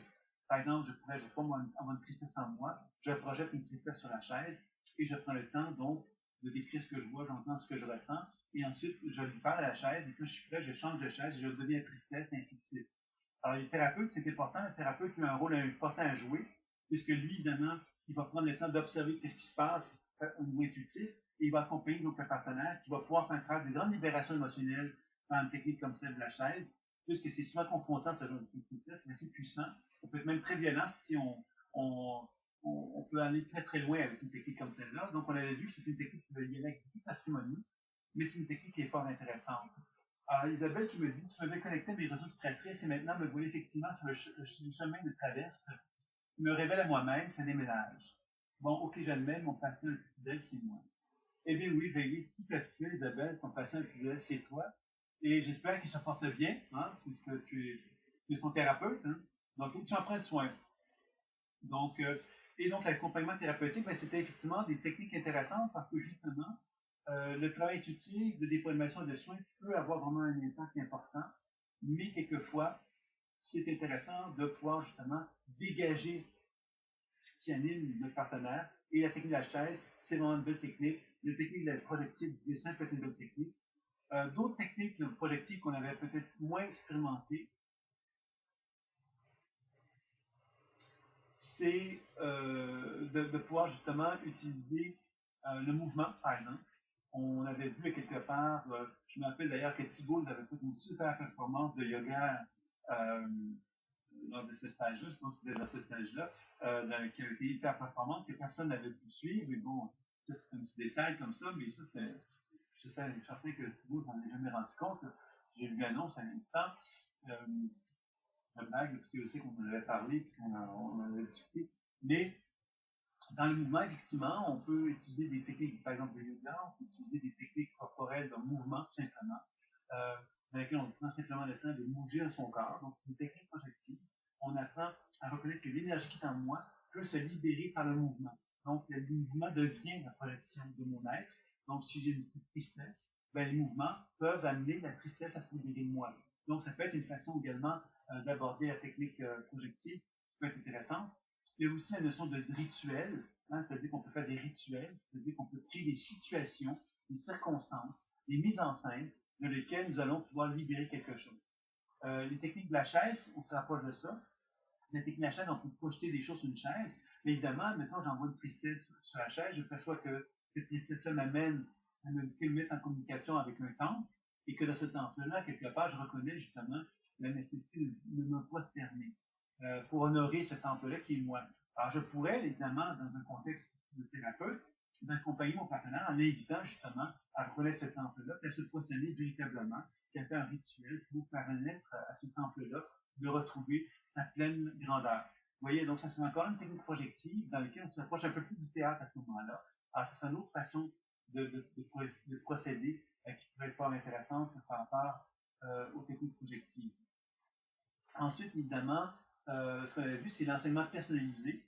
Donc, on avait vu effectivement qu'il y avait plein de techniques qu'on avait reçues comme enseignement, qu'on avait appris à utiliser sur soi et sur un partenaire, que l'on pourrait donc enseigner un client et que l'on pourrait faire dans un contexte de personnalisation. On avait vu qu'un réciment, par exemple, pouvait être personnalisé. C'est-à-dire que simplement, au lieu de simplement accompagner mon partenaire en faisant une technique d'enracinement ordinaire, je dirais, là, simplement en suivant un protocole, je pourrais intégrer dans le protocole une lecture intuitive où je percevrais comment mon client ressent ou reçoit l'énergie de la Terre dans ses pieds, et ainsi de suite. Donc ça serait une façon également intéressante de pouvoir procéder par rapport à la pratique de l'enracinement. Et on avait vu qu'il y avait d'autres techniques qui pouvaient être utilisées. On pouvait accompagner notre partenaire dans la technique du projecteur, la technique de l'accueil, on aurait pu utiliser une technique d'auto-guérison, et tout ça aurait pu être fait dans un contexte où on personnalise les techniques. Donc, notre partenaire devient de plus en plus autonome à travers une démarche comme celle-là. Alors, donc, il disait qu'il me disait justement que la technique qu'elle aime beaucoup utiliser, c'est la technique de la chaise. Donc, elle me dit que c'est une technique très puissante. Il y a Isabelle qui me dit que oui, on a expérimenté la violence de la technique de la chaise. Oui, j'apprends à prendre soin, c'est un chemin. La vie est une création de mise en scène. Les leçons à apprendre sont dans le quotidien, non? Sylvain, mes propos sont encore décalés, mais je suis fidèle à moi-même de la vérité. Ben ça, Isabelle, pour être décalé, il n'y a aucun souci, il n'y a pas de problème. Je te reconnais bien là. Alors évidemment, je te blague, mais donc, il n'y a pas de souci par rapport au fait que vous écrivez dans le chat avec un certain décalage. Comme je dis, moi, ça me permet de voir un petit peu que vous êtes là, que vous me donnez des informations. Et je dirais de toute façon que quand on dit, bon, la technique de la chaise, est quelque part, c'est quelque chose qui peut être vécu de bien des façons.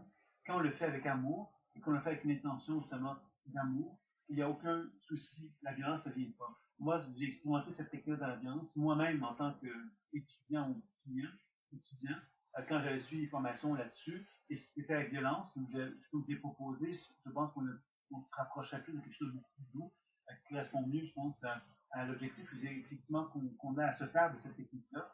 Et ça permet justement de faire un travail de transformation qui est fort intéressant parce que vous avez compris que cette technique-là, qu'est-ce qu'elle permet de faire? Devient de plus en plus clair. Le client devient de plus en plus clair. C'est pas moi qui le rend plus clair, c'est lui qui devient plus clair par le travail qu'il fait.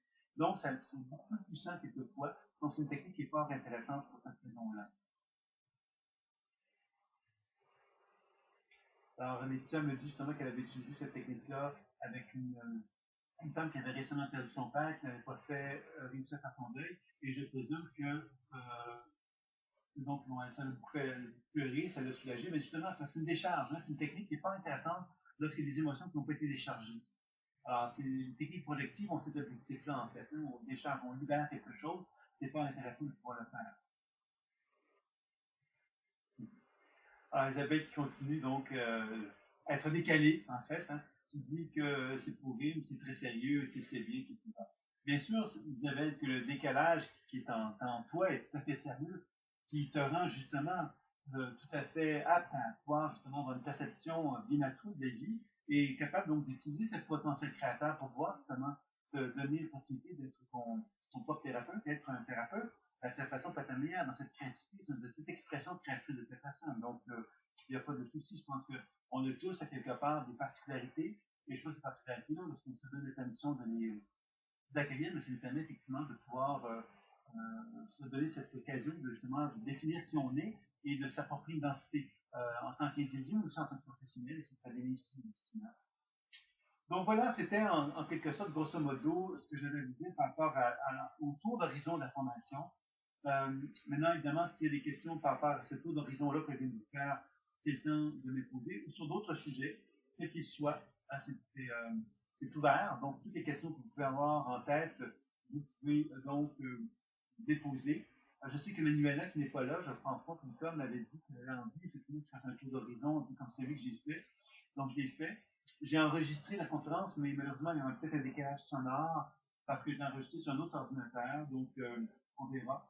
Pour ceux qui n'ont pas eu la chance d'être là, vous allez pouvoir visionner l'enregistrement, mais je ne sais pas quelle sera la qualité d'enregistrement. La seule chose qui est un petit peu dommage, mais tout le monde aura accès, si le veut, à l'enregistrement par la suite. Donc, ça, c'était un peu donc, pour l'ensemble des grandes questions. Il y a une question que Marie euh, m'avait posée, Marie Evin. Elle n'est pas là non plus, mais je vais quand même prendre le temps. Elle m'a pas posé la question, mais elle m'a fait part qu'elle avait été un petit peu éloignée, elle n'était plus trop dans cette pratique-là. Elle avait peut-être un petit peu abandonné la pratique, elle avait un petit peu laissé de côté par les événements de la vie, etc. Moi, ce que je voudrais vous faire partager, c'est peut-être justement juste une petite réflexion sur cette notion de comment je peux intégrer ce que vous avez eu comme enseignement dans votre vie quotidienne, dans votre vie de tous les jours. Hein, c'est-à-dire que quand on reconnaît quelque part que la vie est animée d'une sagesse, comme on le fait tout au long de la formation, ben, on doit quelque part reconnaître que cette sagesse-là, justement, ben, on doit peut-être être attentif à elle. Donc, ce serait intéressant pour vous de vous donner l'occasion à chaque jour de regarder. Vous ne pouvez même pas faire d'écoute, hein, c'est vraiment simplement d'observer la vie. Observer la vie, c'est à la fin de la journée, prenez le temps de faire une pause et regardez comment votre vie s'est manifestée aujourd'hui. Qu'est-ce que vous avez reçu de la vie, dans votre intérieur, pour commencer? Vous avez un acte de regard intérieur de vous-même. Comment je me sens? Comment je me vois? Comment je m'entends? Comment je me ressens? Pas faire de l'écoute, simplement être attentif à ce qui se passe en vous. Prenez le temps d'écrire. Prenez le temps ensuite de regarder comment l'extérieur, les événements de votre vie, aujourd'hui vous avez passé une journée, quels sont les événements, qu'est-ce qui s'est passé dans cette journée-là? Quelles sont les interactions que vous avez eues? Qu'est-ce que la vie a voulu vous transmettre comme message?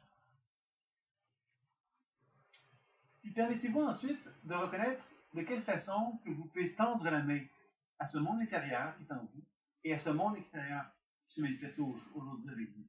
De quelle façon vous pouvez tendre la main pour que vous puissiez justement faire équipe avec votre intérieur, vous-même, et le monde extérieur, pour que la vie devienne plus fluide et plus harmonieuse pour vous-même. De quelle façon que la vie peut être plus équilibrée et plus harmonieuse. Alors moi, je vous dis que juste ça, c'est une intégration de ce qu'on a vu tout au long de la formation. C'est-à-dire que vous êtes capable de reconnaître que vous êtes une victime, que vous êtes plus quelque part en train de subir quelque chose, vous êtes participant à une vie qui vous relie à votre monde intérieur, à ce que vous êtes et à ce monde extérieur-là, et que plus vous êtes en harmonie avec tout ça, plus vous allez pouvoir créer une fluidité qui sera plus intéressante et plus harmonieuse avec vous-même. Et c'est là que vous allez commencer à vous rendre compte que vous allez pouvoir plus facilement interagir avec ce qu'on appelle les mémoires figées. Vous allez pouvoir déprogrammer, vous allez pouvoir libérer plus facilement, parce que vous êtes capable donc de devenir de plus en plus conscient de ce qui anime votre être et de porter un regard de détachement aussi face à ça. Donc, je pense que c'est intéressant pour vous d'être attentif de quelle façon que tout simplement vous pourriez intégrer dans votre vie tous les jours une démarche comme celle-là. Il y a Laetitia qui me pose une question. C'est moi, les difficultés que j'ai, c'est avec les personnes que je vois depuis un certain temps et avec qui beaucoup de travail a été fait. Je sens que beaucoup de diplomations ont été effectives et elles aussi. Ce sont des personnes qui, bien souvent, que j'ai du mal à rendre autonomes. Elles ont des difficultés à mettre en place cette action et je communique avec eux sur cette difficulté. Bon. Alors, premièrement, ensuite, bon, mais du coup, mis à part d'essayer d'insister sur les outils visant l'autonomie, je ne sais plus quoi faire d'autre. Ben, moi, je te dirais quelque part, si ces gens-là viennent te voir, ben voilà, Isabelle me dit tendre la main. C'est accueillir tout ce qui se présente, qui reflète l'intérieur à l'extérieur. La conscience, le regard permet de déprogrammer à chaque fois, libérer, pardonner, libérer, jouir. Alors, je te répondrai ça, Laetitia, par rapport à ça. Merci, Isabelle. Donc, l'idée là-dedans, c'est finalement, c'est que si une personne a fait un certain travail de déprimation, un certain travail, et qu'elle a des difficultés à être autonome, c'est donc dire qu'elle a un besoin. Le mot qui me vient, moi, c'est le mot intégration. Si moi, j'ai travaillé très fort pendant X mois avec toi, j'ai peut-être envie, entre guillemets, de faire la fête. Faire la fête, c'est peut-être justement de pouvoir reconnaître, accueillir que j'ai fait un grand travail de diplomation. Et que là, j'ai juste le goût enfin de jouir. Et ça, Isabelle va être contente que j'utilise ce mot-là, qui a de la misère à l'exprimer, parce que c'est pas un mot que j'utilise moi personnellement. Mais je pense que c'est Isabelle qui va prendre possession de mon être et qui me fait dire des choses pareilles. Mais donc, jouir de la vie, c'est jouir quelque part, simplement prendre le temps de jouir du fait que j'ai une expérience de travail que j'ai fait sur moi et que ce travail que j'ai fait sur moi m'amène à constater que je peux juste être heureux et avoir de la gratitude pour moi-même et pour mon thérapeute, hein, qui peut être toi, et de simplement prendre le temps de goûter à cela. Donc, ça veut peut-être juste dire prendre le temps de goûter à la pause qui me permet d'intégrer le bien-être du changement que j'ai fait. Donc, on n'est pas en train de pousser la personne à aller plus loin. On est simplement en train de lui dire, ben oui, prends le temps de goûter à ça. Puis c'est là que notre partenaire va pouvoir justement reconnaître les acquis qui vont être qu'elles vont avoir acquis, justement, et va peut-être lui permettre de se dire, bon, effectivement, je suis prêt peut-être à voler mes propres ailes. Peut-être pas. Et encore là, il n'y a pas d'obligation que la personne vole de ses propres ailes non plus. Je pense que c'est là que toi, maintenant, tu vas te poser la question à savoir, c'est quoi ta position par rapport à ces gens-là?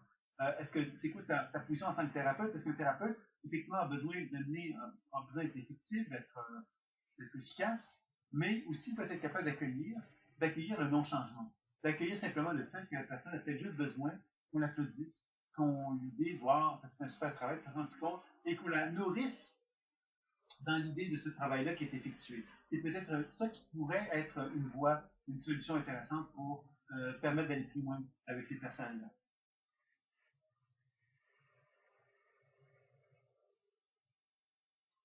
Et donc, finalement, c'est ça. David me disait justement, c'est plus accueillir la part d'ombre des émotions difficiles.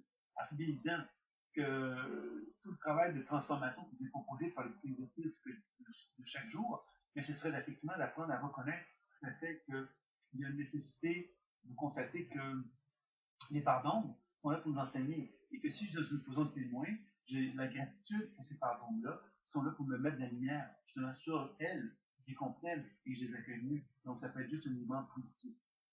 Voilà. Ah oui, Tia me dit, oui, je comprends, c'est juste que ce sont les personnes qui ont des objectifs bien précis. Et euh, malgré le travail, fait le but recherché n'est pas atteint. Alors, bien évidemment que à partir du moment où on a des objectifs à atteindre, on doit d'abord avant tout, à quelque part, euh, réévaluer, je dirais, la situation. C'est-à-dire que s'il y a eu des changements qui ont été acquis, moi je reviens avec l'idée de l'intégration. C'est-à-dire que c'est bien beau de dire j'ai des objectifs, c'est un peu comme une montagne, je veux gravir la montagne. La montagne est très très haute. Ça va me prendre 5 jours pour la gravir, puis je me dis, je n'arrêterai pas. Je vais faire 5 jours sans arrêt, je ne mangerai pas, je ne vais pas dormir, je vais gravir la montagne pendant 5 jours. C'est une façon de faire. Par contre, je peux me dire, mais tiens, je vais me donner un mois pour faire ça, je vais prendre mon temps, je vais prendre le temps de relaxer, je vais prendre le temps de manger, de dormir, bon, je vais prendre ça relax. Et je vais faire, pendant 5 jours, je vais faire mon objectif. Alors, c'est bien évident que quand on a cette vision-là, on n'a pas la même tension intérieure que si on se dit que je devrais faire en 5 jours. Donc, moi, je reviens avec ce que je te disais, c'est que s'il y a eu des résultats, des satisfactions, des sentiments d'atteindre, d'acquisition, c'est peut-être qu'on est rendu à une étape de pause. Et rendu à l'étape de pause, on est peut-être rendu à l'étape où on doit réévaluer aussi ce vers quoi on s'en va. C'est-à-dire que les objectifs qu'on s'est fixés au début, c'est un peu comme si je gravais la montagne, je suis rendu à la moitié de la montagne, et je constate que je suis hyper bien à la moitié de la montagne et que j'ai pas envie d'aller en haut. Parce que quelque part, ça me nourrit plus, j'ai plus le sentiment que ça va être positif, j'ai le sentiment que je suis parfait là, c'est parfaitement bien, je vois plus d'utilité à monter, à aller plus loin. Donc, ça change ma vision des choses. Donc, c'est là qu'il faut réactualiser nos objectifs en se disant, OK, je comprends maintenant que maintenant que tu es rendu là, tu as acquis quelque chose et tu as moins besoin de suivre l'objectif que tu t'es fixé au départ. Donc, c'est là que ça devient intéressant également de voir cette information-là. Donc, moi, je pense que ça pourrait être intéressant, évidemment, de tenir compte de ça aussi.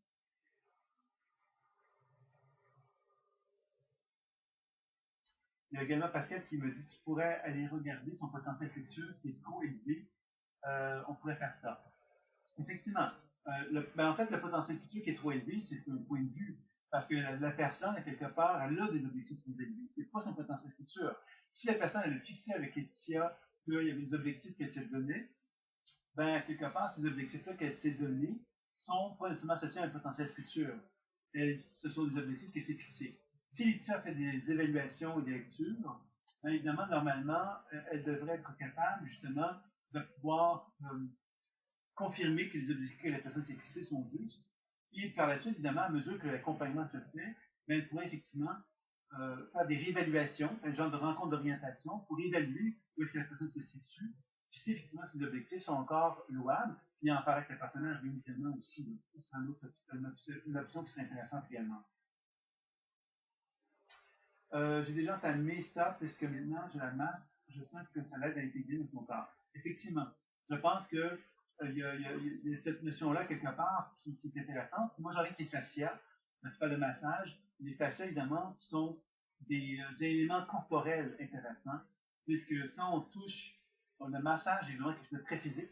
Les fascias, c'est entre le physique et l'énergétique. On prend le temps de sentir cette fameuse respiration biolumineuse dans le corps et ça permet justement de pouvoir travailler sur des zones de tension. Et encore là, on pourrait revenir sur la technique de la chaise. En travaillant sur ces zones de tension-là, on voit qu'il y a des zones de tension qu'on n'arrive pas à faire bouger comme on veut. On pourrait faire la technique de la chaise, revenir sur le massage. Il y a plein de choses comme ça qui pourraient être faites. Et avec un petit rituel avant et après, pourquoi pas. Et puis voilà, ça fait un genre de trio. Hein, on sait que les trios sont très à la mode. Chez McDonald's, par exemple, on a des trios. Je pense que Isabelle m'en parlait encore tout récemment, comme quoi ils étaient délicieux. Et j'ai pas de part dans McDonald's. Et Isabelle non plus. Donc voilà. Alors évidemment, je blague, parce que je n'ai pas été voir. Il y a Subway qui font des trios qui sont quand même pas mal. Hein, alors, voilà. Donc, oui, Isabelle, ne fait pas la gamine, s'il vous plaît. Voilà. OK, donc, ça, c'était pour la question que Lucie avait. Alors, finalement, moi, ce que j'aimerais peut-être regarder avec vous, peut-être pour conclure, c'est vous faire part un petit peu des nouveautés par rapport à l'enseignement, où est-ce que je me situe, pour que vous soyez au courant, parce qu'évidemment, je lance une formation de V2. Alors, il y a deux formations qui vont prendre forme. C'est des formations qui vont se faire, qui vont se faire donc, une formation personnelle, qui va se faire donc, sous forme de 9 modules d'enseignement. C'est sûr que vous connaissez. Euh, En fait, j'ai peut-être un petit peu allongé les 9 modules, mais bon, je n'irai pas en détail par rapport à ça. Les 9 modules d'enseignement, mais tout ça se fait sous la forme web, avec des enseignements donc préenregistrés et avec des webinaires et des mini-consultations. Donc ça, c'est une nouvelle formule qui est proposée. C'est une fois par mois que l'enseignement se fait, donc ça dure à peu près 12 mois comme formation. C'est une formation qui est assez complète, puisqu'on touche tous les grands volets de la formation sur soi uniquement. Puis on touche également, on aborde aussi euh, deux enseignements nouveaux, la pleine conscience intuitive, transformation et éveil, qui se veut justement un genre d'intégration de tout l'enseignement pour l'intégrer dans la vie quotidienne. Donc, de quelle façon qu'on peut l'intégrer dans notre vie quotidienne. Donc, c'est un peu la logique. Et donc, un autre enseignement qui s'appelle Technique spirituelle favorisant la réalisation du soi. Ça, c'est proposé par Josie Sylvestre, dont vous vous souvenez peut-être, qui avait proposé un enseignement à un moment donné. Donc, elle propose donc les grandes traditions spirituelles, de quelle façon ces grandes traditions spirituelles peuvent être des outils pour favoriser évidemment la réalisation du soi, le grand bien-être de son être, mais aussi tout l'aspect intuitif, de quelle façon ça peut s'intégrer. Donc, toute l'information personnelle, c'est une nouvelle formule qui donne donc c'est 12 mois, parce qu'il y a 9 modules d'enseignement de la formation personnelle. Vous avez également les deux enseignements que je viens de nommer, qui vient ajouter à ça. Il y a des mini-consultations qui sont proposées tout au long de la formation. Donc, les gens sont vraiment très bien encadrés dans le cadre de cette formation personnelle-là. Et la formation de base est une nouvelle formation aussi. Une formation qui est un petit peu plus enrichie. J'ai constaté que la formation de l'énergétique est un petit peu manquait un peu. J'avais parlé avec des gens qui m'avaient un petit peu fait part aussi de leurs besoins, de leur envie, effectivement, d'avoir un peu plus étoffé. Donc, j'ai donc décidé de faire une formation un petit peu plus étoffée pour la formation de base. Alors, donc, maintenant, c'est un week-end d'introduction, comme vous l'avez fait, qui peut être fait en personne ou par le web. Donc, ça, c'est une nouvelle formule.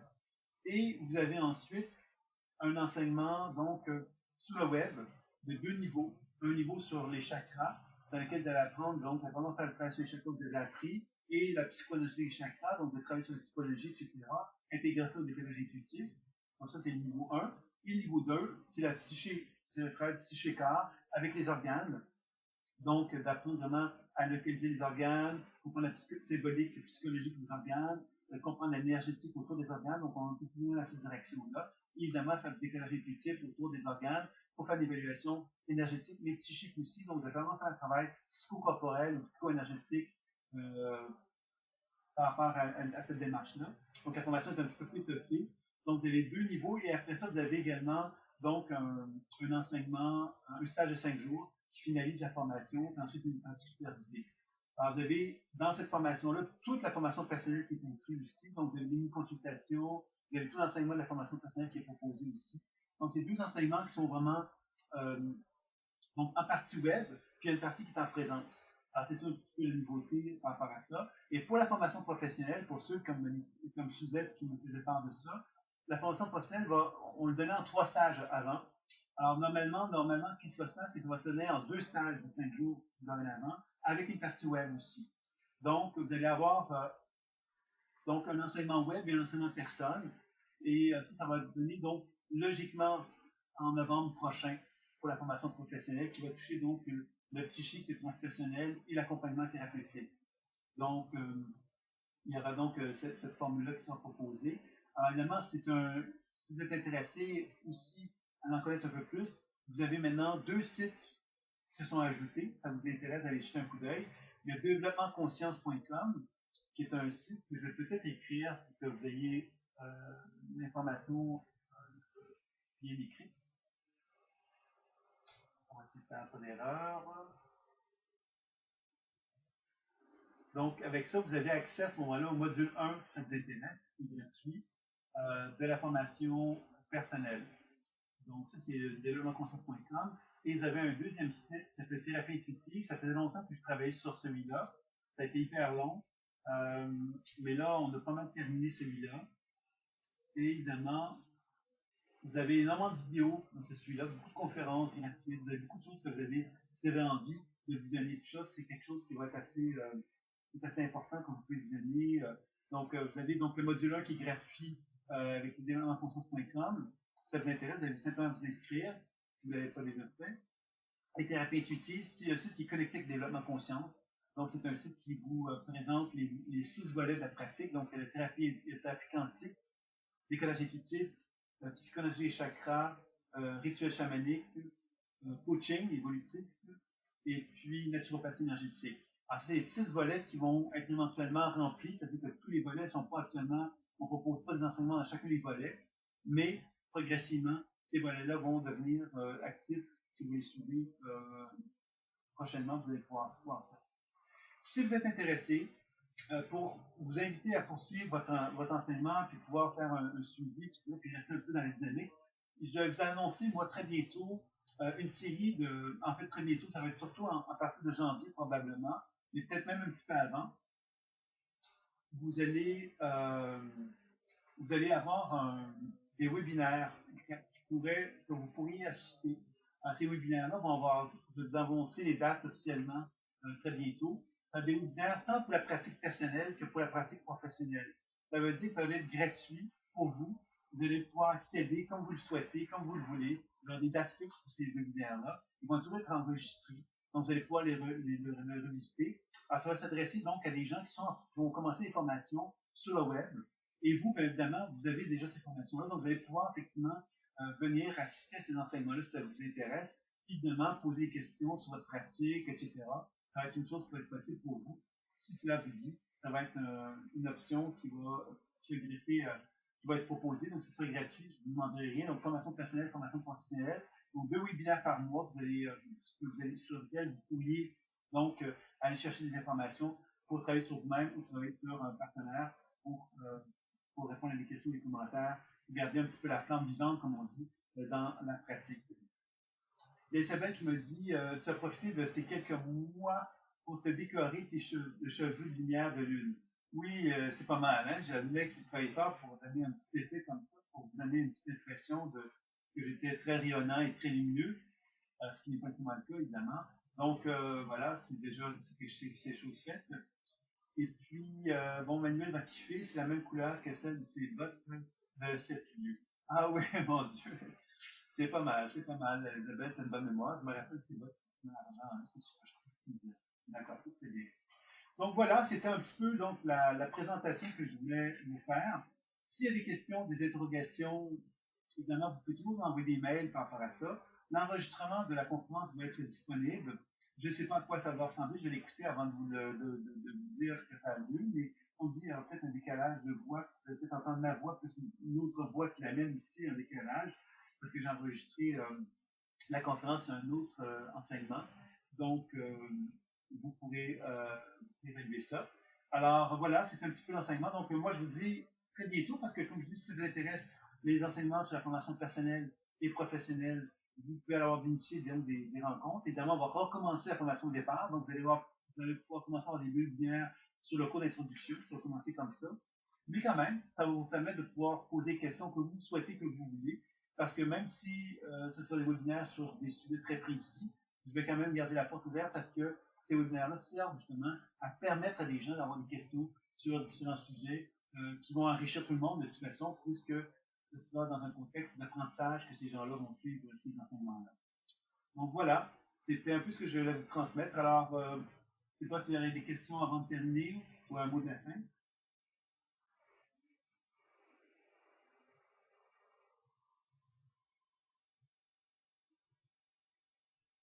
Eh bien, vous êtes mieux comme des cartes, hein?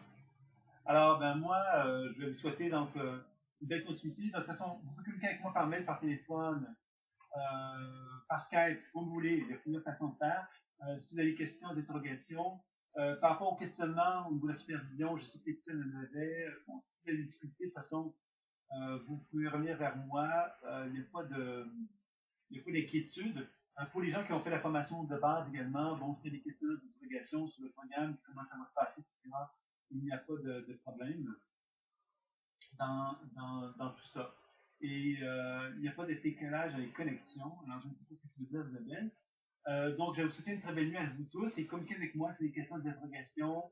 Vous pouvez communiquer avec moi tout le temps. Et je vous donne des nouvelles pour les rencontres, les webinaires qui auront lieu donc à partir de bientôt. Quand je vous dis bientôt, hein, ce sera sans doute à partir du mois de novembre que ça va commencer.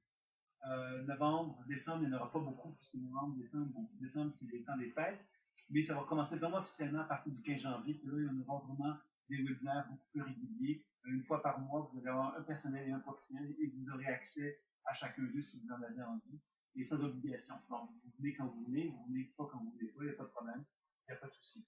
Donc, à très bientôt à chacun d'entre vous. Merci d'avoir assisté à ça. C'est gentil de votre part, de ne sois pas seul devant mon écran. Et vous tous très bientôt, portez-vous bien. N'hésitez pas si vous avez des questions, je suis là à votre service hein, pour répondre à des questions, des interrogations sur tous les thèmes que vous pouvez avoir dans votre vie. Ça me fera toujours plaisir d'y répondre. À très bientôt. Au revoir.